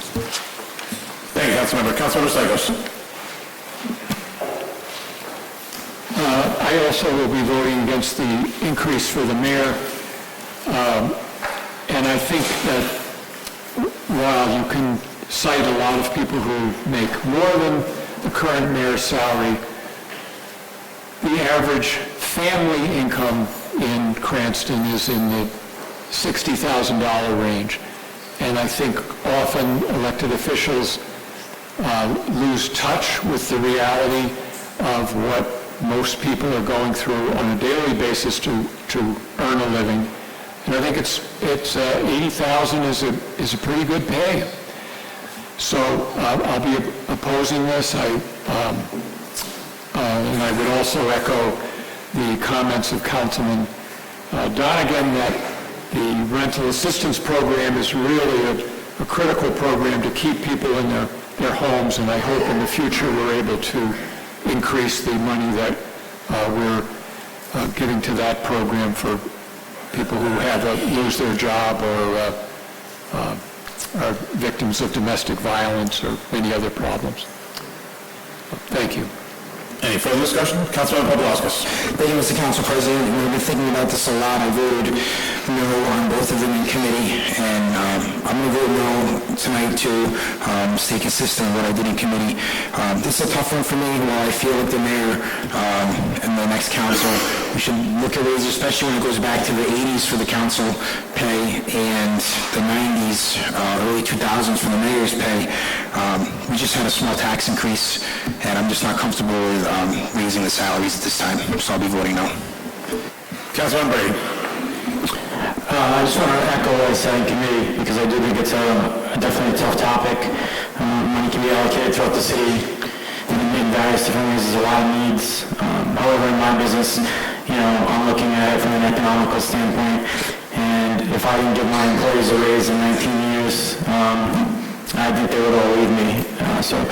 That being said, I think you're going to get what you pay for. I certainly fielded a lot of emails and questions and conversation, and I've talked to a lot of people and done my due diligence on the matter, and there's certainly some people for it, and there's certainly some people against it. And so, I think initially the proposed amount was $120,000 or $125,000, and I thought that was too high. And in committee, we brought it down to $105,000, and looking at comparable salaries throughout the state around, some town managers receiving upwards to $160,000. I think we have to stay competitive, and we've gotten pretty lucky with, in my opinion, even though I don't always agree with everything, with the mayor that's, in my opinion, has been underpaid. In my business, I'm losing employees on a daily basis because they're getting poached and they're getting paid more. So whoever the mayor may be, obviously there's not going to be a raise for the current mayor, or for the current council people, this is to look forward. Speaking on the same matter, we're losing some very talented term-limited council people, one being Councilman Favicchio, one being Councilman Stikos, one being Councilman Farina, Council President Farina. I think as a council, we have to look to be as competitive as possible during election season. It's not like we're seeing every ward. Some of these wards aren't even having opponents. People aren't jump into public service. Similar on Councilman Donovan's point of raising the minimum wage to $12.75 an hour, I don't think the council makes $12.75 an hour. I don't think anyone gets into public service for the money. Certainly don't think I can tell you that I donate more than my current council salary. I have the luxury to do so. I don't know if I always will. But I think by increasing that salary for council, and for mayor, it's going to create additional diversity. It's going to get that second, I have a fellow councilman here who delivers pizzas as a second job. I've actually talked to people about council recruitment and public service and why they can't get involved. And to hear some of their answers saying, I need my second job, I couldn't afford to take a pay cut to serve the city. Well, I don't want to hear that answer. I'm trying to recruit the best people possible to represent our city. And I think in doing so, a minimal increase that would allow them to serve the city instead of taking a second or third job that makes more money would do more benefit for the city. So I would be voting in favor of both of these minimum increases tonight. Councilmember McCauley. Thank you, Council President. I was a co-sponsor of both of these ordinances. I certainly wasn't in favor of a $125,000 increase. I'm sorry. Oh, boy. I certainly wasn't in favor of $125,000. I was adamant at $105,000. I thought as we looked at different areas of the state that 105 sounded feasible. This isn't going to affect the current mayor, nor will these raises affect the council you have seated in front of you. This isn't something we're doing midterm to give ourselves a reward. That's a misstatement that I found a bit offensive. I don't even know if I'll be running next time. Well, God knows, but I don't. But I think at this point in time, $4,000, again, like Councilman Brady said, we're not in it for the money. But we spend quite a bit. We dedicate a lot of hours, and I'm happy to do so, as I think everyone here is. But I think since 1980 or thereabouts, we haven't had any movement in that. I thought Council Vice President Favicchio had the nerve, and I probably had the stupidity to co-sponsor this. So I'll be voting in favor of this. I think it's a merited discussion at the very least, and I hope we can attract someone to run against me maybe next 2 years. Thanks. Any further discussion? Councilmember Vargas. Thank you, Council President. So this was also this is a tough one for me because I've had a lot of emails and a lot of phone calls coming in my way, both in favor of the salary increase and against the salary increase, and some in favor of a salary increase, but not up to $105,000.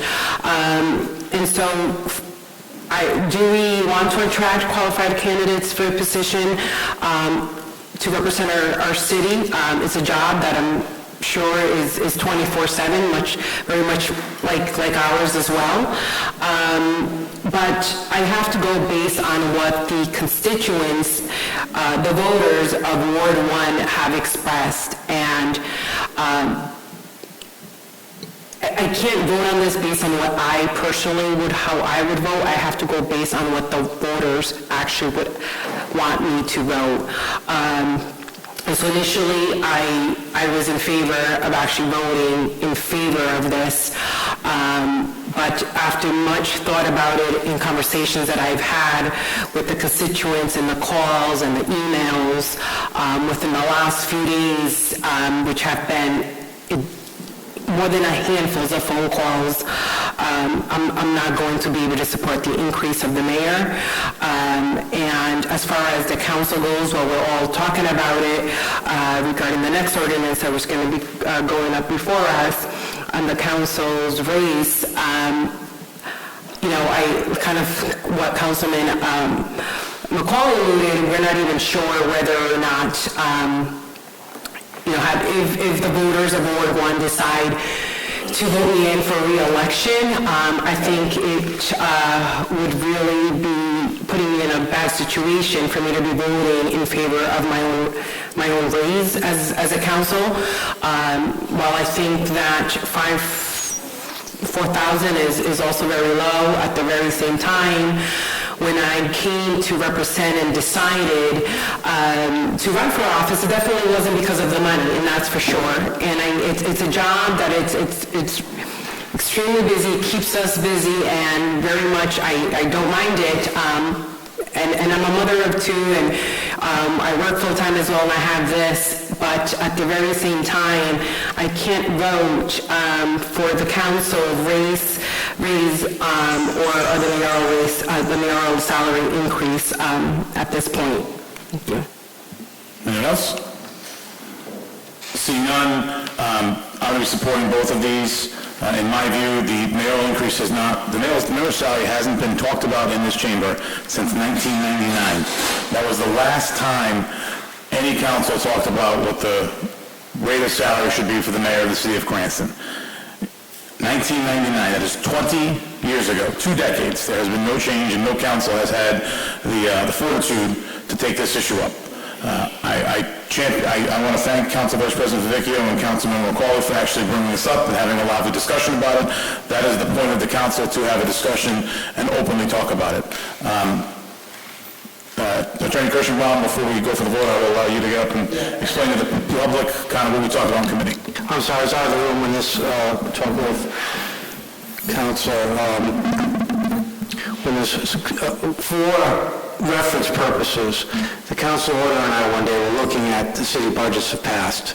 And just to put it in perspective, because a lot has been made about how much the salary is being increased, okay? And if you really think about it in terms of dollars, in 2002, the total budget for the city of Cranston was how much? Take a guess. $175 million. What was it last time? What, two? Now it's close to $300 million. The minimum wage in 2002 was $5.15. You guys are debating minimum wages of up to $13 an hour. So I would say that the collective will, I'm not saying this disparagingly, because we certainly spend a lot of money on a lot of good things, but the collective will to be frugal in spending over $125 million over 2002 money, in my opinion, I don't have a vote, as being penny wise and pound foolish. Thank you. And with that, clerk, please take the roll.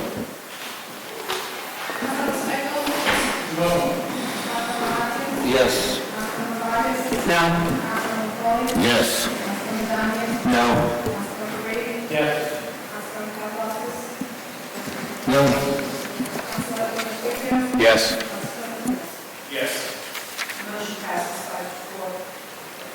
Moving on to the next ordinance 1902. Council Vice President. Thank you, Council President. I have to hold this in check. All right. The 1902 ordinance amendment of Chapter 2.40.040 Code of the City of Cranston, 2005, Administration and Personnel, Salary of Council Members, sponsored by Council President Farina and Council Member McCauley. That passed in committee. Urge passage here. I'll say motion. Motion to deny. That motion denied. Do I have a second? Motion to approve. And motion approved. Do I have a second? Second. Under discussion, Council Vice President, and anyone who spoke on this ordinance in the previous session, other members will go first before you're allowed to speak. I'll defer if you would like that. Yeah, I'd like that just to allow anyone who didn't speak on the salary ordinance before the council now. So if anybody has any questions, any comments that didn't speak last time? Okay, Council Vice President. Thank you, Council President. Yeah, this was something that, you're correct, it was discussed, privately by some members of the councils for the last 10 years that I know of. This is my 9th year. It doesn't affect me. I don't care whether it passes or fails because it's not going to do me any good. But I can only give my observations as one of the two senior members of the council. It's certainly one of the more underpaid jobs. It probably would violate labor laws if we were subject to the minimum wage requirements. So it's certainly a loss. You lose money, I think, being on the council. I've been reminded by my wife many times that I probably could have made a lot more money spending the hours in the practice of law. But I've enjoyed it thoroughly. But I think, as Councilman Brady suggested, it's going to be tough. It's tough to recruit candidates. And if they're going to work a part-time job that makes less money and has more hours than working at Macy's during the holidays, you're going to have a tough time getting good people to run. It's demanding as a second job, and it's grossly underpaid compared to the rest of the state. Providence makes somewhere around $18,000 plus medical benefits, family medical benefits. So that's really a $38,000 job. I don't think medical benefits should be included. I don't think it should be as high as Providence, but certainly should be close to Warwick, and it's still under what Warwick is paid, which is $8. But in committee, the 6 came up as an alternative. Whatever happens, happens. It doesn't affect me, as I said, but I just think we're fooling ourselves. We pay a lot of big salaries in this city. As our attorney mentioned, the budget has doubled basically in 17 years. And these paychecks haven't increased at all. In this one in 30 years. I mean, it's becoming, we don't want it to be for people that are just for people that are independently wealthy or are retired and can afford to do it as a job. I don't think you're going to get the brightest and the best if you do that. So that's just my observation, and that's the reason that I'm supporting it. Councilmember Stichels. I agree with what Councilman Favicchio said. When I tell people how much the council is made, usually the next question is, oh yeah, but you get Blue Cross, right? And for life. No, we don't get any health insurance, and we don't have any special pension deal. And I think with this position, I would agree with Councilman Brady that it is hard to get people to run for $4,000 a year and a little bit of expenses, but as you pointed out, once you're elected to the council, you're expected to donate to a lot of stuff. So I would urge, I think this is overdue. I don't think $6,000 is a lot of money for the council, and obviously 2,000 times 9 is only 18,000. So I think it's a very reasonable and overdue proposal, and I'll be voting for it. Anyone else? Seeing none, clerk, please take the roll. Yes. Yes. No. Yes. No. Yes. No. Yes. Yes. Moving on to Ordinance Committee, Council Vice President Favicchio. First, we have 8-19-03, ordinance and amendment of Title II, Code of the City of Cranston, 2005, entitled Administration and Personnel, authorized use of municipal vehicles, sponsored by the mayor. This was approved in committee. I urge passage. I'll say motion to approve. So moved. Do I have a second? Under discussion, Councilmember Stichels. Could someone from the administration, I read the ordinance a number of times, and I just want to understand the different categories of who gets, it's clear who gets use of a car, but there's some rules for some people and some rules for the others. And so there's the mayor, the fire chief, the assistant fire chief, and I think the police chief, and whether they have a car, but they can do whatever they want with it. If you could maybe go through that. Yeah, from as far as I know, and I talked to Director Perlo about this, this is mostly this came up because of Director DaCosta, and they're only going to use the vehicle for city purposes. So this isn't a takeout for Sunday drive. This is a take home. It sits in a car in a driveway, and if he's on call or he's a director, if something were to happen, he'd have a city vehicle where he'd respond to that issue from the city, from his home, instead of going to the yard, swapping cars, and going back. So it's not a I take home and drive all the time vehicle. So for the director of buildings, then he has to go to some location where there are cars and pick it up, and he can't park it in his driveway? He does. I don't interrupt you, but yes, he does. He'll take it home. Like, for instance, if this evening he would take it home, it stays at home. If he needs to respond to an issue, he will take the vehicle instead of going back and forth to the yard. He won't just go to the movies and take it out with him tonight, or the mall. It's not his personal vehicle. So is there a category of employees who use a city car but have to park it in a city location? I'm not aware. I can find out for you if you like.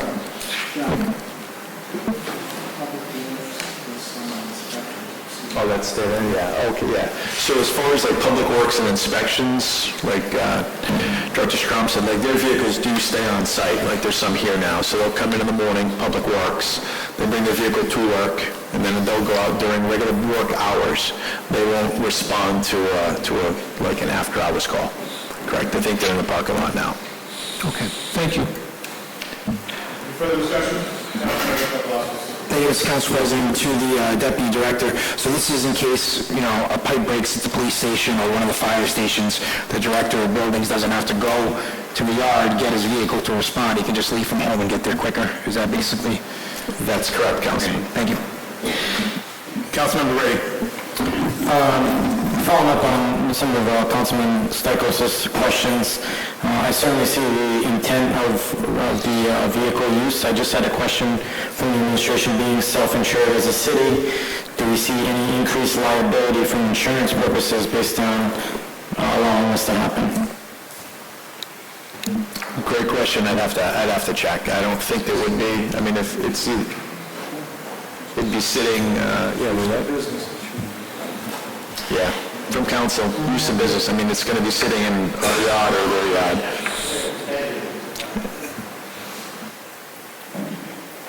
Anyone else? Seeing none, clerk, please take the roll. Yes. Yes. Yes. Yes. Yes. Yes. Yes. Next, we have 8-19-04, ordinance and amendment of Title 10, Chapter 32.570, Code of the City of Cranston, 2005, entitled Motor Vehicles and Traffic, Kenwood 2-hour parking, sponsored by Councilmember Donegan. I believe this passed in committee. I urge passage. I'll take a motion to approve. So moved.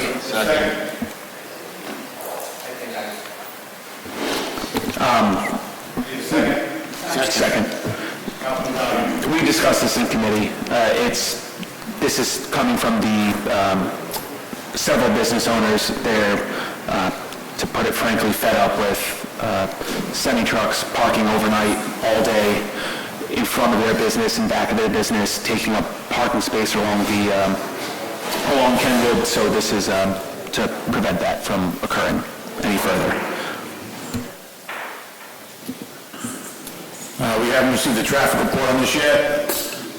I would take a motion to continue to next month until we at least see the traffic report. Council President? Yes. If I may, I'll make the motion to continue. I ask Council Member Donegan if I could be added as a co-sponsor. Absolutely. I second the motion. Yeah, the only reason I requested a motion to continue is I'd at least like to see the traffic report before we vote on it, because we've been voting to pass them pending a traffic report. So technically, if the traffic report comes back no, then it should be denied automatically. So I'd rather supersede the traffic reports. That doesn't happen. So that's my rationale. Can I just ask why there isn't a traffic report already? It's been... He has 60 days to do it.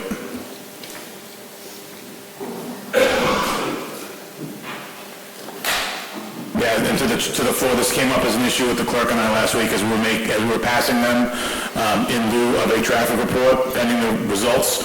Anything that came back no that we did that with would be voted down. We were lucky, it looked like none of them were, but I wouldn't want to see this get voted down because I think it's a good piece of legislation and I'd rather just see the traffic report. Any further discussion on the motion to continue? The clerk, please take the roll.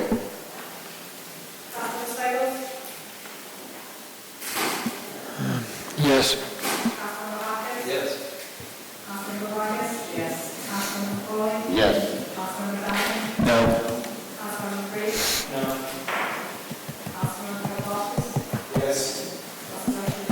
Yes. Yes. Okay.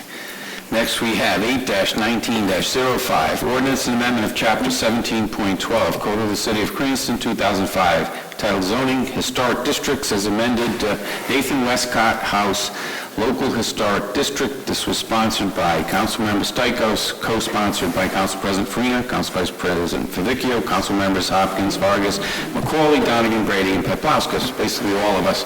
This unanimously passed in committee, and I'd urge passage here. I'll take motion approved. Second. So moved. Do I have a second? Under discussion? Seeing none, clerk, please take the roll. Yes.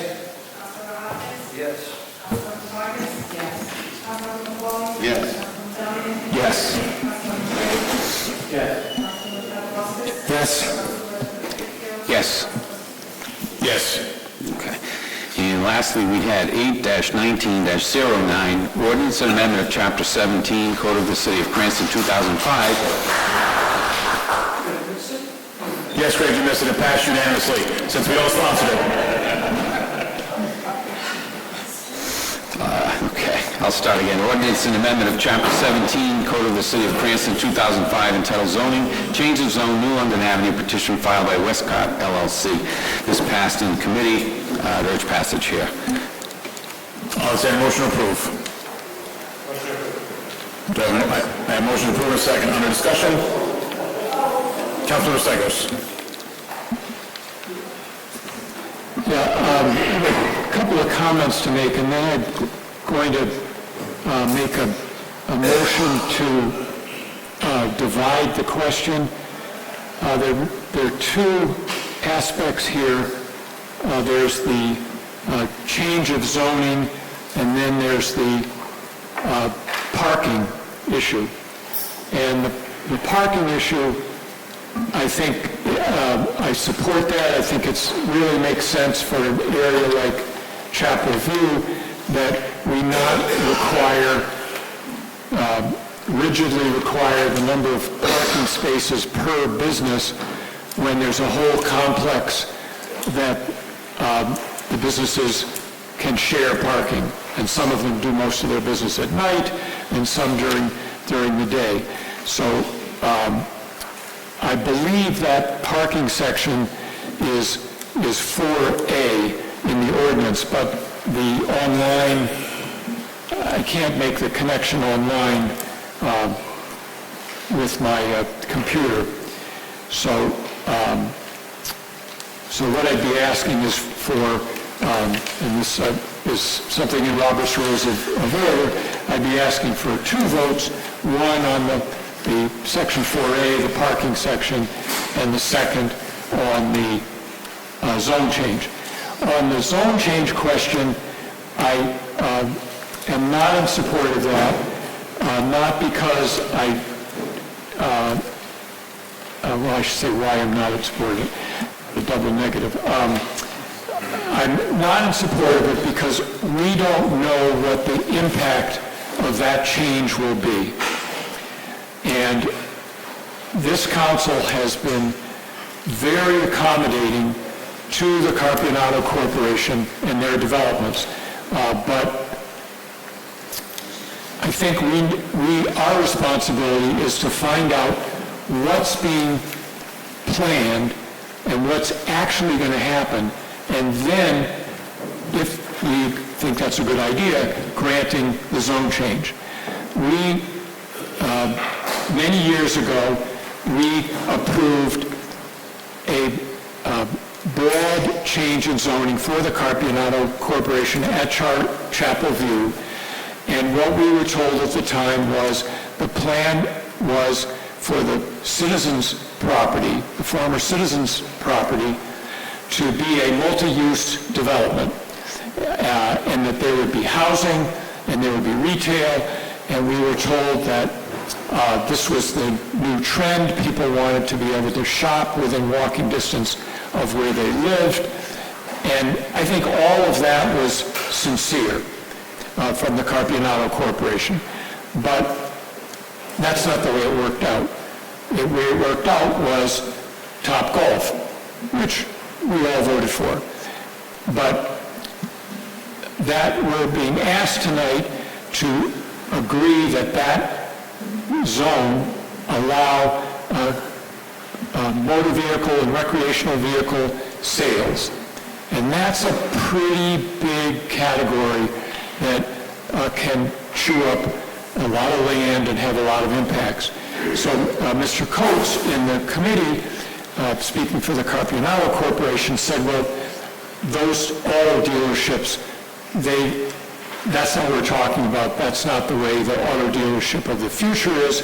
It's going to be a small Tesla-type operation. And he might be right, but he might be wrong, like he was about the multi-use for the Citizens Building. So I would urge people not to support the zone change, not because the Carpianato Corporation is up to horrible things, but because when they do have a firm plan, they should come to us and talk about their plan, and we should decide whether that merits a zone change or not, because then we'll have some hard information. We shouldn't do this on a sort of a hypothetical winging a prayer. So those are my feelings. At this time, I'd like to make a motion to divide the question so that Section 4A, with the parking section, be voted on first and be voted on separately. I have a motion and a second under discussion to our solicitor. Is that a possibility? Either solicitor, splitting an ordinance in the middle, and while they're doing that, if representatives of the Carpianato Corporation want to come up and discuss, I want to ask you because Councilmember Stakos is, the clerk is telling me it's not proper regardless of the book, but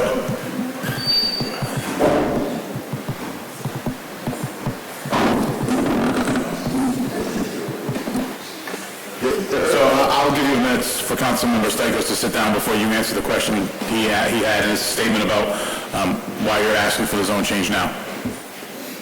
These are a couple of clarifications that were necessitated because the zone change you just did for Garden City and for Chapel View allow it. And this property doesn't, so it's in between. So in terms of parking, Urban Land Institute would tell you this is what we all should be doing. encourage shared parking. So this allows us to go up parking and share it between the properties. And it's worked very well at Chapel View. It's going to work fine at 100 Saconaset, where we have businesses use it primarily during the day, and there's not a lot of folks at Topgolf arrive at 8 in the morning. And so this property will have that same provision. In terms of the auto sales, we already lost one tenant over it. I hate for Cranston to lose another tenant. So if we have that kind of use, we'll have to go through the rigorous review of the planning staff and the planning board. So the property requires preliminary site plan approval and final site plan approval. And we already have a master plan, but if that's radically changed from the box of 156,000 square feet and the 3 retail of 60,000 feet and the gas station, if it's changed from that, it would be a significant reduction in square footage if it were to be changed. So I can only say that the planning staff would put us through our paces the way they do with everything else. So that's why we've asked for this use and this clarification so it's consistent with the other 2 properties. That's our intent on it. There's no sneaky motive. That's what our intent is, and we're excited to add value there and to get these projects going. As an update on the Topgolf, I did want to give everybody an update because Mr. Chairman and all the council, I think that was a 9-0 vote. We're grateful for the vote. We have had a ruling by the planning staff that we can accelerate that project and get into preliminary site plan. So we're going to apply for that project on Friday for preliminary site plan approval. That's the next planning board meeting. And it is currently at RIDEN. And we hope to have all permits finished up on that project. We hope much earlier than the end of the year so that the Topgolf itself can get started. Thank you, Mr. Coates. I'll give them a minute to finish conferring before I ask council. What is explained to Councilmember Stichels?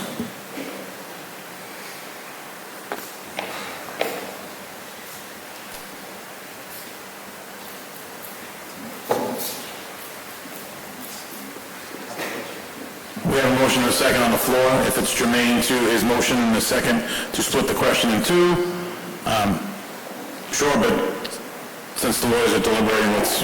I'll wait. Understand it as... Mr. Moses, could I ask you a question? Would you mind? Okay. This is... I think that what you're doing is you're setting up the project so that it has the right zoning and the right amount of parking. Is that correct? That is correct. Okay, so what we're talking about is not 2 different zoning requests. This is part and parcel of the same request. Is that correct?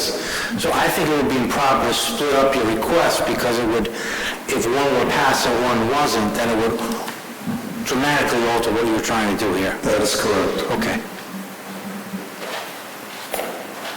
So is advice of counsel improper? Yes. So advice of counsel that is an improper motion, Councilman Stichels. Yes. Well, hold the button, Steve. If this is to, the question from Mr. Kirschenbaum was, is this to set up a specific project? And your answer was yes. So what is the project? No, it is to set up the land use for the entire parcel to be consistent. But that wasn't, he asked you if it was to set up a project, and you said yes. Well, I interpreted Mr. Kirschenbaum's question as, this is how do you establish land use for this property? That's the way I interpreted his thing, not a specific development project. If there is as Mr. Coates stated, there is an approved master plan for this property. That is 156,000, one large retailer. Plus 60,000. Then there's another buildings of 60,000 square feet plus a gas station that's already approved by the planning board. This provides us the ability to look at the 3 parcels together for parking and have similar uses across all 3 major parcels. That's what it does. Well, okay, I understand your point. I'm not trying to be cute, honestly. You answered that it was a project, and now you're saying it isn't a project. So we've got that clarified, right? And that's that's as I said to Mr. Verdecchio, that's the key issue in dividing the question. If the parts of when the division is made, if each part can stand separately, then the division can be allowed. Obviously, it's a vote of the council whether it will be allowed.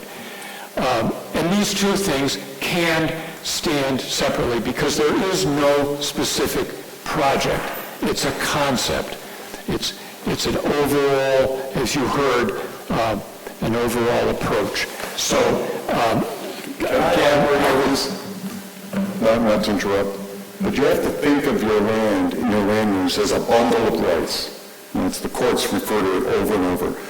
So what we're asking for is we want the bundle to include motor vehicles, commercial, recreational, and the ability to make this parking work in a much broader sense, which is, I think, to everyone's best interest.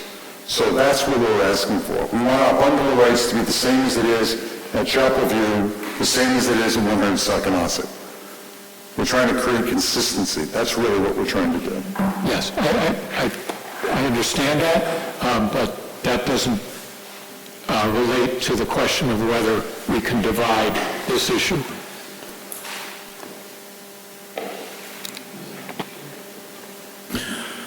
Yeah, we've heard from Councilmember Stichels, we've heard from our attorneys. If there's no further discussion, I'll ask for a vote on the dividing of the properties. Councilmember Brady.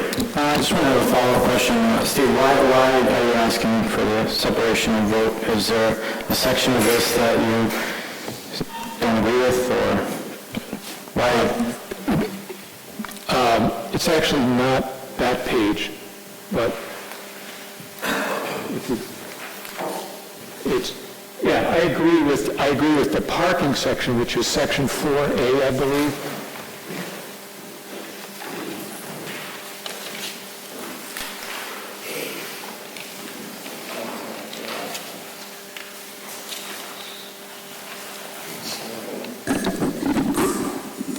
So, to answer your question, I think that's a really good idea, and so I support that. But I don't support the zone change. Director Mazzullo, do you feel satisfied, Councilman Brady? Director Mazzullo, if you'd like to. We spoke about this at ordinance committee about this particular use and why it might have been taken out when we did this 4 years ago, and how we're thinking about this use now with this overall zone. That we're certainly not in support of this as if this is going to be a TASCA, and I think that's your concern. The applicant has stated that they have no interest in that, and frankly, why would they use the entire lot for this? Why would they be asking for this bundle of rights and then take up the entire site for a car dealership? It doesn't quite hold together. So we think that this use was appropriate in the C5 condition zone because this use is allowed in C5 itself, not just C5 with conditions. And that understanding that as times change, that this was a smaller scale use, much more of a smaller retail use than a CarMax or whatever we want to call it. But that was what we talked about a couple weeks ago. So is there any different point that we want to talk about on this one, or Councilman Brady, you'll follow up for Director Mazzullo? I do. So just as a follow-up to that, I certainly, I see other surrounding communities like East Greenwich that are having trouble not allowing business to happen because they can't get enough parking spots, like the old post office cafe and 90 parking spots. So a beautiful building is left desolate. I do just wonder why the lack of transparency on what the project is. As a business person, though, I could understand we wouldn't want a competitive city to know the project because then they could potentially get it. So is that kind of what's going on here? I think that what we've thought about this area in terms of how we do rezoning is really painted by what we did with Chapel View. Chapel View is what was called a mixed-use plan district. Mixed-use plan district was much more complex, and it was linked very clearly and solidly to a plan. So you had to have the plan in place, the uses, the mix of uses, parking, everything had to be that plan. And every time we wanted to change that plan, we couldn't change it administratively. The planning commission couldn't change it. It had to come back to the city council every single time. I believe it was dozens of times we had to come back to the city council to do minor amendments, major amendments. So we made the command decision that the days of doing MPDs in Saconaset and Garden City and places like that are over. So what this proposal is with the narrative in the zone, in the bundle of uses, is just that, it's a zone. You're creating a zone. There is no proposal. I don't have a proposal beyond the master plan that was already proposed for the big box. Whether or not that moves forward, whether or not it's restarted again is unknown. So it's a zone just like anything else. If it was just zone C5, we would not have a plan before the city council saying this is the plan. It would go through the planning commission, and we would do what my predecessor used to say, nonstop impacts and mitigations, performance standards. That's what we do. So that's what's proposed here. That's what we did at 100 Saconaset, and that's where we are. Thank you, Director. If there's any further discussion on the motion to split the items in two, clerk, please take the roll.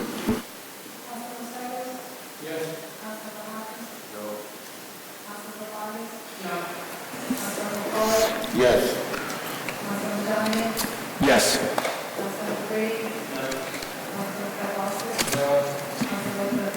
No. No. On the original motion, any additional questions? Says motion approved before, so yes vote would pass the zone change and no vote would not. With that, clerk, please take the roll. Councilman Stichels? No. Councilman Hopkins? Yes. Councilman Vargas? Yes. Councilman Floyd? Yes. Councilman Downey? No. Councilman Brady? Yes. Councilman Garabowski? Yes. Councilman Trujillo? Yes. Yes. Thank you. Motion passes. Thank you, board members. Thank you. Public hearings, this section of the meeting is open to any matter you would like to bring before the Cranston City Council. Name and address. Please keep your comments to 4 minutes.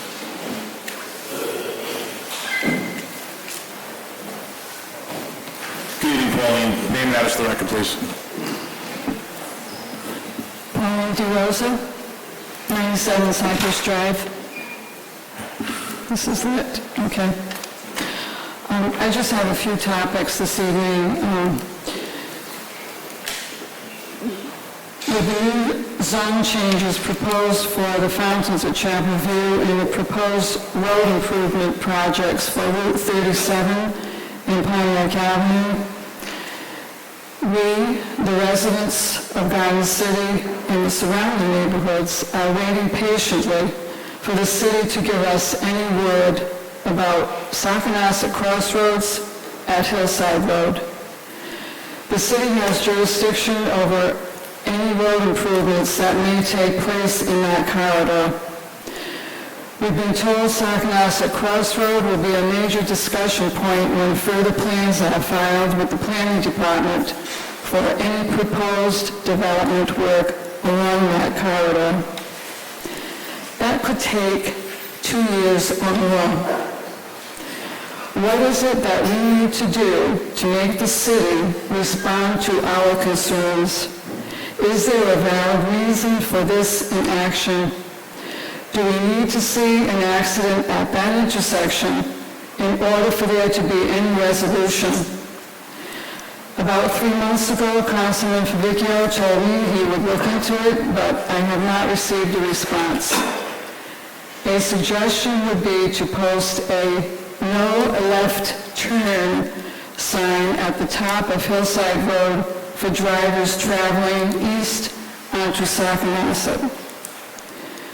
Garden City Center bears most of the burden to fix this problem. They own Hillside Road. The city needs to have the conversation with owners and management of Garden City Center. In addition, the traffic signal at Midway and Saconaset needs to be equipped with a red and green arrow and properly timed for drivers who exit north onto Saconaset after using the Bank Newport ATM in Chapel View. This is yet another troubling intersection. Lastly, I addressed the ordinance committee meeting on July 11th and asked some questions about ordinance 06-1905, simply described as residential decibel reduction, sponsored by Councilman Brady. I believe Councilman Brady said he would do some further research and come up with a comprehensive table that might be more simplified. Solicitor Verdecchia would also explore some legal information. My question is simple.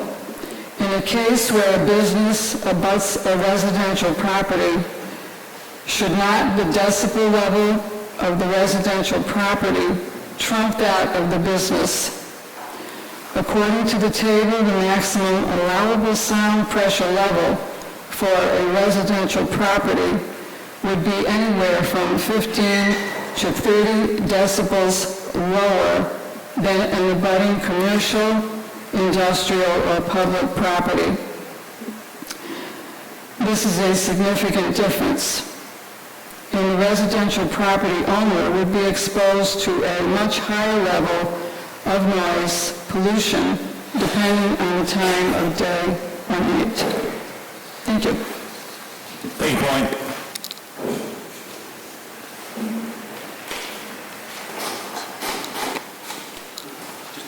Yeah, Councilman, if you have a point of personal privilege. I just have a point of personal privilege. I just want to take exception to one thing that Pauline said. We did have a lengthy discussion, that ordinance, about the Tiger grants and all of the improvements on Route 37 and Pontiac Avenue, and I believe someone from the administration might have been Director Mason that was here, that confirmed what we know as far as what the state is doing with regard to those areas. But we were enlightened by Mr. Coates as to all of the progress that's been made on all of those major improvements on Route 37. The left-hand turn issue, I have spoken to Pauline about. I'd like to put something on the Public Works calendar and have our staff look into what could be done at Hillside and Saconaset. But as far as, and maybe look into where we are with the state, but I don't know that we certainly don't control the Tiger grants. But if you want to put that on the calendar, we could have our people at least look into those two issues. As the temporary chairman of that committee, I will put those in the Public Works Commission. Excuse me, I was really not talking about the Tiger grants. I was merely really focusing on Saconaset, and that's the big issue right now. Okay. Thank you.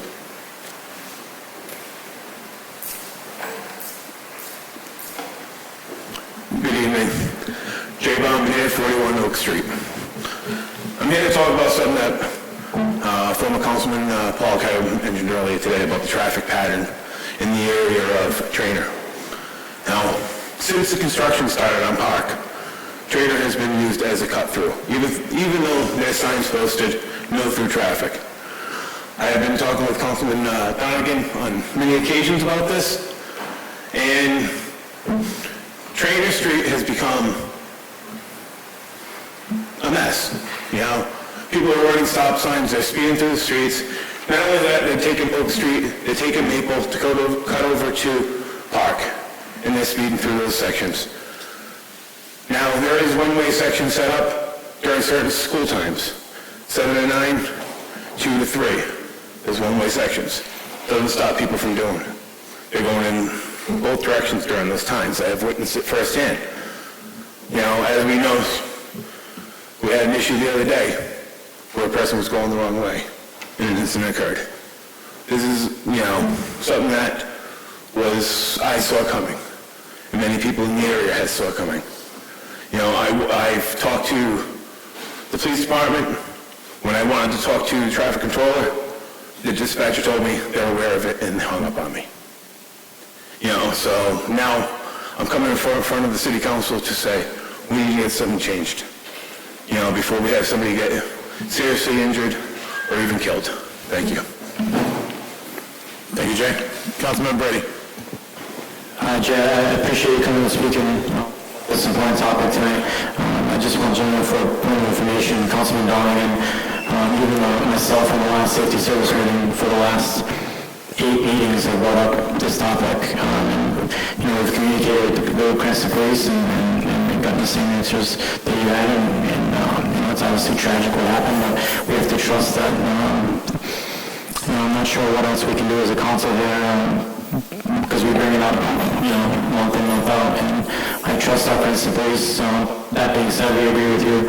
I've witnessed myself 50 plus, 60 plus cars coming through and using that detour, which we mentioned in the safety service meeting last month. So I don't know what the answer is, and we're here to work on whatever we can do to do it. So. I appreciate that. Dominic Fusco, 167 Fiat Avenue. I'm here to continue on with what Jay was saying, and thank you, Councilman Brady. Thank you, Councilman Donegan. The 4 years that I was on the school committee, I brought up the problems on Gansett Avenue several times. Mr. Hopkins and I had several conversations. I think I even spoke to Mr. Farina at the time. Something had to be done, has to be done. And like Mr. Bombardier said, we saw this coming, what happened last week. It's extremely unfortunate. Thank God the little girl is okay. What made it worse was a city vehicle ignored the signs. We can put all the signs up, but we need some police presence. And I know it's tough. I know the day after they said they were going to have someone there. My wife, who was a crossing guard in front of Bain, didn't see one. I went by at 8:20. School's already in session for an hour. There was a policeman there then. Big deal. Maybe those 3D parking crosswalks that you guys were discussing earlier. Maybe Trainer and Gansett Avenue is a good spot for that. I know there's a lot of stuff going on at Ralph Square, but a lot of people in Ward 3 feel like they're being neglected, which is why we had the lowest voter turnout in that ward. They just like, what do we care? Then no one cares about us. So we need to show them that they care before someone gets killed. Thank you.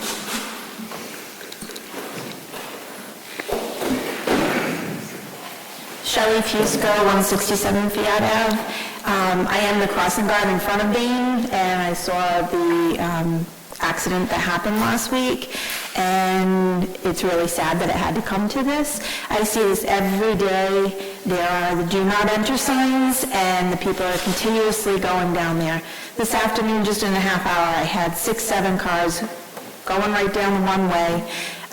Every morning I see it, and the kids are trying to cross over there. There's no one over there. I do not have police over there. We do not have another crossing guard over there, and there's a once in a while that there is police out there. There's U-turns in the middle of the road. The other day there was a policeman out there, and an ice cream truck did a U-turn right in back of him. So the little girl that was waiting for the ice cream truck ran across the street where there is no crosswalk. So we really need to try to figure out something so that nobody does get really hurt. Thank you.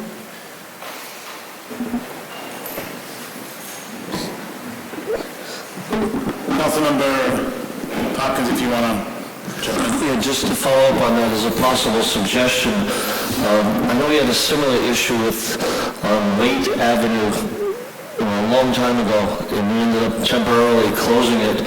A suggestion might be to temporarily close that road, Trainer, make it a one-way temporarily until the bridge is fixed. That would force people to go down to the Sprague Mansion and go around.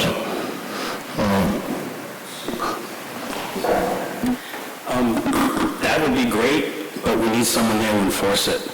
I was out of work today, so I decided to go and see what was going on. And while I was there, 10 minutes, 3 cars took the left turn. My suggestion is to put barriers up to close the road off.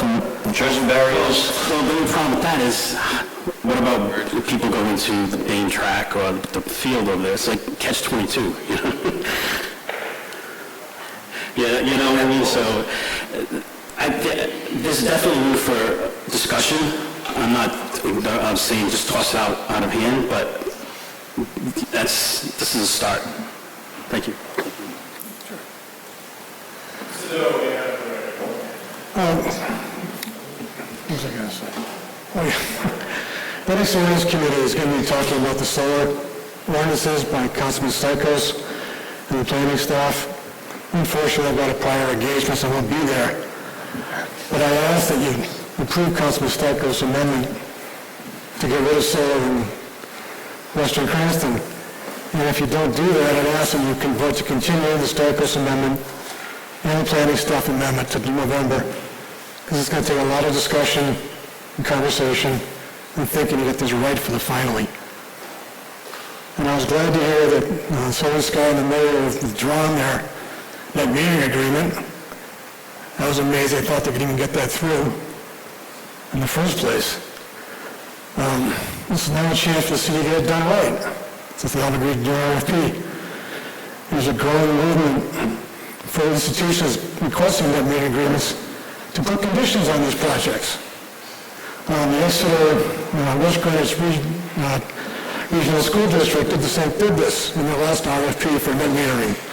It reads, project proposals will be given strong consideration by the district if the proposed renewable energy projects are in commercial, industrial, business lots, including brownfields, landfills, gravel pits, or other disturbed-type properties, and not, in capital letters, not an undeveloped green space. Another example is recently they're doing a road project on a Rhode Island brownfield. Brown University is making use of a gravel pit for a 50-megawatt project in Rhode Island. And these projects don't have to be in Cranston, they don't have to be in Rhode Island. Brown has a project in Texas. MIT has a project in North Carolina.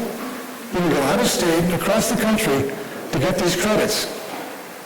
And you don't have to bail out a developer in your own town who's already done one horrible job in one part of the city. While anybody who thinks they can do a better job somewhere else is beyond me. This administration's work on the attitude of solar projects in Western Cranston is horrible. They just don't care. If it wasn't for the DEM, we'd be sunk. I'm still waiting just at an inspection. I'm still waiting for the report. I don't think it's going to be good for Southern Sky or the city. And that's unfortunate, because the city has a black eye on this. There's an article in the South County newspaper where they're discussing a project in one of the towns down there, and the property is owned by a Cranston resident. And the comment from the officials was not nice to Cranston. And why should you go back to Cranston day there, because they let you do anything. So that's the attitude people have about Cranston. We need to clean it up. And this RFP is a good way to start by setting conditions so we don't keep clear-cutting Western Cranston or any other city in the state. Thank you. Anyone else? John? Director, you can. Councilor Dunnigan, I get some clarification on the tower. I just want to tell you now before I forgot. We did know it was going to be a backup site. What we did not know was they were going to try to leverage one against the other for any type of monetary gain. Hopefully that's... I appreciate that. I respect that. I don't know. Know that it's a backup and not think that they would use it as leverage, but thank you. Thank you. You're welcome. Yes? Council President, I was just wondering, if I may, regarding the speeding that's taking place around the school area. We're at a Bain and Gansett. This question may have been asked at some point already, but if it's a DOT project, I'm not sure if it is or it's not as far as the closure of the street. Would it be possible at all to reach out to DOT in terms of if we needed policing there? I mean, those details, it does cost money, but a possible discussion with DOT that already, whether they would be able to actually pay for a detail officer. Don't get me wrong. I mean, it's the speeding happening throughout different schools. There's speeding going on everywhere, all over schools. I'm getting a lot of calls with Drew Temple Edgewood Highland area as well.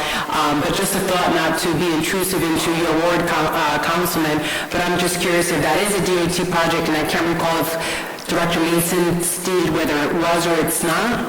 This is a DOT project, the bridge is being done under... Director, do you know the grant program that the bridge is being done under? And the detour is a result of that project? I do not. I can get it for you. But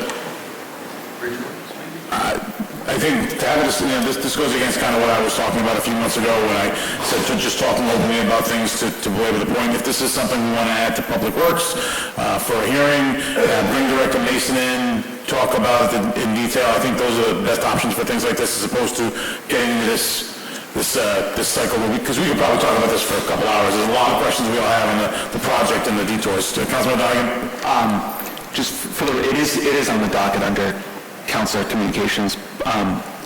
Again, when I said a few months ago, things like that are more for updates.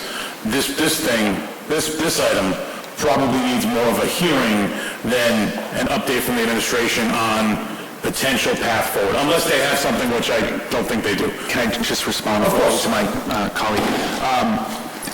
Thank you, Councilwoman Vargas. Earlier in the year, I did send an email to the administration asking if it was appropriate for myself as the local representative to reach out to DOT about the potential for working together to increase police presence in the area, seeing that it is a DOT project. The response that I received, and I don't want to misquote, but it was something along the lines of, that the administration is in communication with DOT, and that it wasn't my place to do that. So, I agree with you, and and I appreciate Jay and Shelley and Dominic coming out tonight, because this has been an issue that, like I said, I bring up every month for however many months I've been on the council, and an unfortunate event took place last Thursday, and something needs to be done. Thank you. I appreciate that something needs to be done. I think we should probably have a hearing to talk about that item and bring people here that actually give us some feedback other than Director Stamatopoulos, who I don't think has any brevity on the subject. Again, moving on to any other else in public before I close out. There being none, the portion of the meeting is now closed. Under Executive Communications, you have the report on hiring special counsel. Any questions on the report at this time? Councilman Donegan? The traffic safety litigation, I saw that there was another $4,000 expense there on Friday. Is there any estimate how much more that's going to cost the city?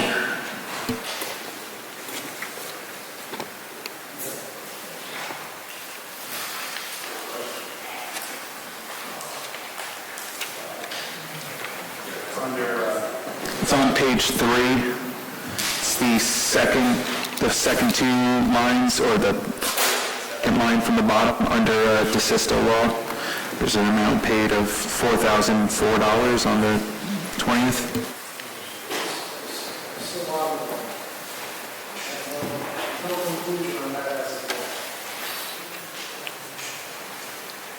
Thank you. Director has, the Assistant Chief Paul Valletta has requested in the pension roll effective July 22nd, 2019. Has he met all the necessary qualifications to be on said pension roll?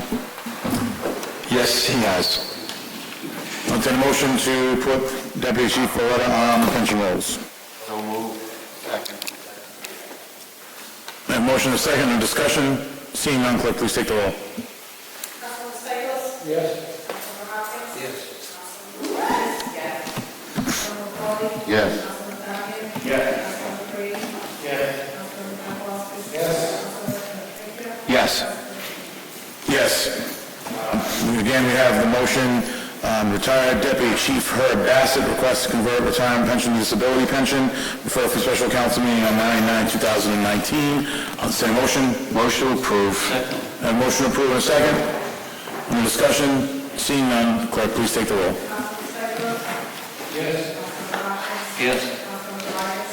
Yes. Councilman Johnson? Yes. Councilman Foley? Yes. Councilman Brady? Yes. Councilman Paplaskas? Yes. Council President Fisher? Yes. Yes. That concludes executive communication. The council president communications, I'll make this short as the hour is late. Diversity Advisory Commission, I appointed Don Roche to fill the unexpired term of Solite Sue. I appointed Ed Gosia to fill the unexpired term of Ayanna Crichton as representative for 1 Cranston.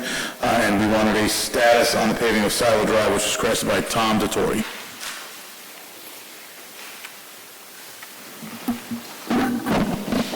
That is you, Director. Thanks. I was just reading. Yeah, so the Director Pro left me some notes pretty extensively. Basically, we were looking for curb-to-curb paving. And back when this permit was granted, Rhode Island General Law, this actually permit was granted prior to the approval of, so they were kind of grandfathered into the patchwork, if you would.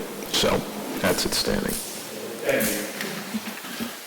General communications, hopefully we can get the bugs worked out of the video streaming system and figure out how to work it. It was just installed last week. Apparently when you hold the button, the camera zooms in on you, so if council members want to be streamed, I suggest you hold the button while you're talking. It seems like the two at the podiums will stay on for some reason if they're pressed for a long time. However, ours shut off. So I've asked the clerk to kind of just follow up with the installers to see how this works and basically put together some kind of rules and regulations sheet when it comes to working this system and getting things streamed. So we're there, the cameras are in, if anybody can't see them. I can actually see from where I'm sitting the Zoom. You can see my watch from that camera right there and the time. You can see my face and the face of all the people talking from both cameras. So it's a pretty good system. We'll work out the bugs and we'll get this stuff streamed. So transparency wins in the Cranston City Council chamber. Transparency wins. And that's all I have. Councilmember Donegan, moving on to you for Councilmember Communications. Thank you. I'm not going to go back to the traffic. But regarding translation services, it's occurred several times in my tenure so far that people do come before the council that English is their second language. There was the gentleman that wanted the, I think it was Body Works, I think was the applicant, that he clearly spoke broken English and communication was a difficulty. And so I'm just wondering, are there ways that we can get translation services that way, if someone needs it, they can contact the city within, 24 hours beforehand. That way we can have a translator available. That way they don't have to come back a month later, things don't get delayed, and people are able to feel more comfortable coming and speaking here.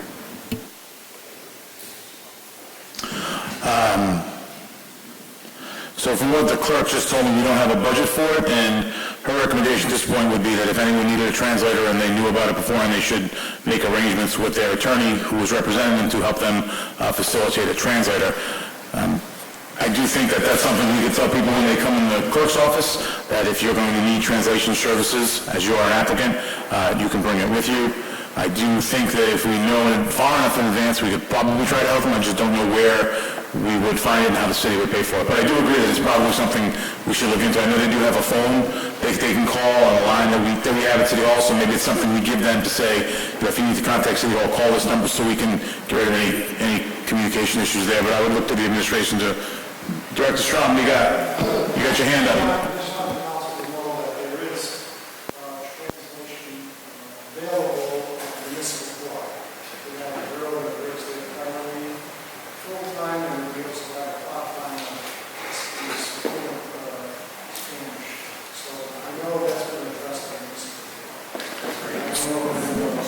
So maybe if we have a Spanish-speaking person coming, we can pay a small amount of overtime and get that person from municipal court to come here.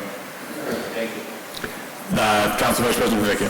Thank you, Council President. Yeah, perhaps we could also look into the telephonic services that are available. We could maybe discuss it at budget time. The court could make use of it because I don't think we have a shortage of Spanish translators, but other languages we're going to have a problem. And there are services nationally that support 139 languages, so, and it's probably not all that expensive, but I think it's something we could look into, because for hearings, I think that it may be a cheaper alternative, but certainly if we have advance notice, we may be able to get people to assist in many languages spoken.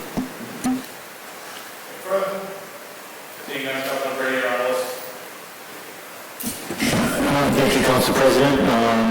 Yate Ave, there has been 13 accidents at the end of 37 into the barrier. The resident of that household had reached out to me. Obviously, it's somewhat problematic, so I was hoping we could talk to, or I requested meetings of our to look into talking to the state about ways that we can decrease the accidents at the end of that end. She also worked with the grant at the Speaker's office on who would be, who's supposed to be taking away the damages from that yard. I think that has been finally resolved, but I wasn't sure if we had an update on, where we're at with the state on that. The updates hasn't changed. State DOT just keeps telling us to refer any damage left to state DOT, and again, being a state road, our hands are pretty much tied as to what we can do to it. Understood. I will continue to talk to the resident and work with the state myself. I appreciate the update. And mystery farms, I think I have an answer on, so unless you want to... It's the same. It's that, we were granted prior to. Okay, thank you.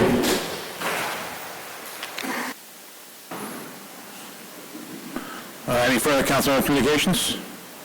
Seeing none. Old business with yard works, as you're all aware, I told you all in the meeting that we're sending that to Superior Court.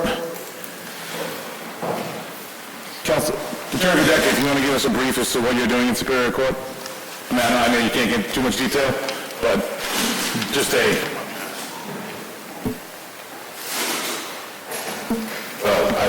Certainly, there's only so much I can talk about. I don't want to give away any kind of strategic advantage that we might have, but the general idea is to basically bring to fruition what I've spoken about for the past year. Namely, that is to invoke the court's jurisdiction, the Superior Court's jurisdiction, in aiding the city in enforcing its zoning ordinances against an alleged violator of those ordinances. So the plan is, again, without getting into too much detail, because I certainly don't want to telegraph anything, I will be filing what's called a declaratory complaint with a request for injunctive relief. For those not schooled in those terms, basically what it means is that I'm going to ask the court essentially to intervene and to look at our ordinances, to look at the actions of yard works through the testimony of witnesses, and then ask the court to declare the positions and the rights of the two parties. That's what declaratory judgment means. You're asking the court to essentially look at a set of rules, a set of laws, and then declare the rights of the parties in relationship to those laws. And our position is going to be, again, without telegraphing it, but I think it's no secret that yard works, while continuing a business which is allowed, an allowable business, the question is, are they exceeding the parameters of what that particular zoning classification allows? So I don't want to mislead anyone into thinking that we're going to be able to go in there and basically shut them down. That's not going to happen. I just want to be realistic. But I think what it will do is finally give us some clarification through the Superior Court as to what the parameters are, what is allowable, what is not allowable, and then there will be an enforcement provision which goes with that judgment. So this is not going to be a quick process. It's going to be quicker than normal because of the procedural path I intend to take, which is to invoke the court's equity jurisdiction and ask for some type of injunctive relief. That's going to hopefully get us on the fast track, but it's still not going to be a fast solution. And of course, with all things involving the court system, there are no guarantees. But the only thing I can promise is that we will get some type of resolution one way or the other. It won't be the safety services deciding it, it won't be planning, it won't be the code enforcement, it will be a Superior Court judge. And outside of the Supreme Court, that's the highest authority we have in the state. So the time has come to move forward. That's what I intend to do. Like I said, hopefully this will get underway in the next, I want to say 2 to 3 weeks. And we'll have some direction then. But we will have that shot. But as I said, there's no promises. But we will get some type of resolution at some point. Thank you, Attorney. With that, I will entertain a motion to send the new business to committee without being read. Second. Motion and a second to the new business to committee without being read. Any discussion? Seeing none, clerk, please take the roll. Councilman Stichels? Yes. Councilman Hopkins? Yes. Councilman Vargas? Yes. Councilman Paul? Yes. Councilman Donovan? Yes. Councilman Brady? Yes. Councilman Yes. Yes. With that, the legislators are set to City Council's next regular monthly meeting to be held on Monday, October 28, 2019. With that, I'll have a motion to adjourn. So moved. Motion is second. All in favor? Aye. Dave.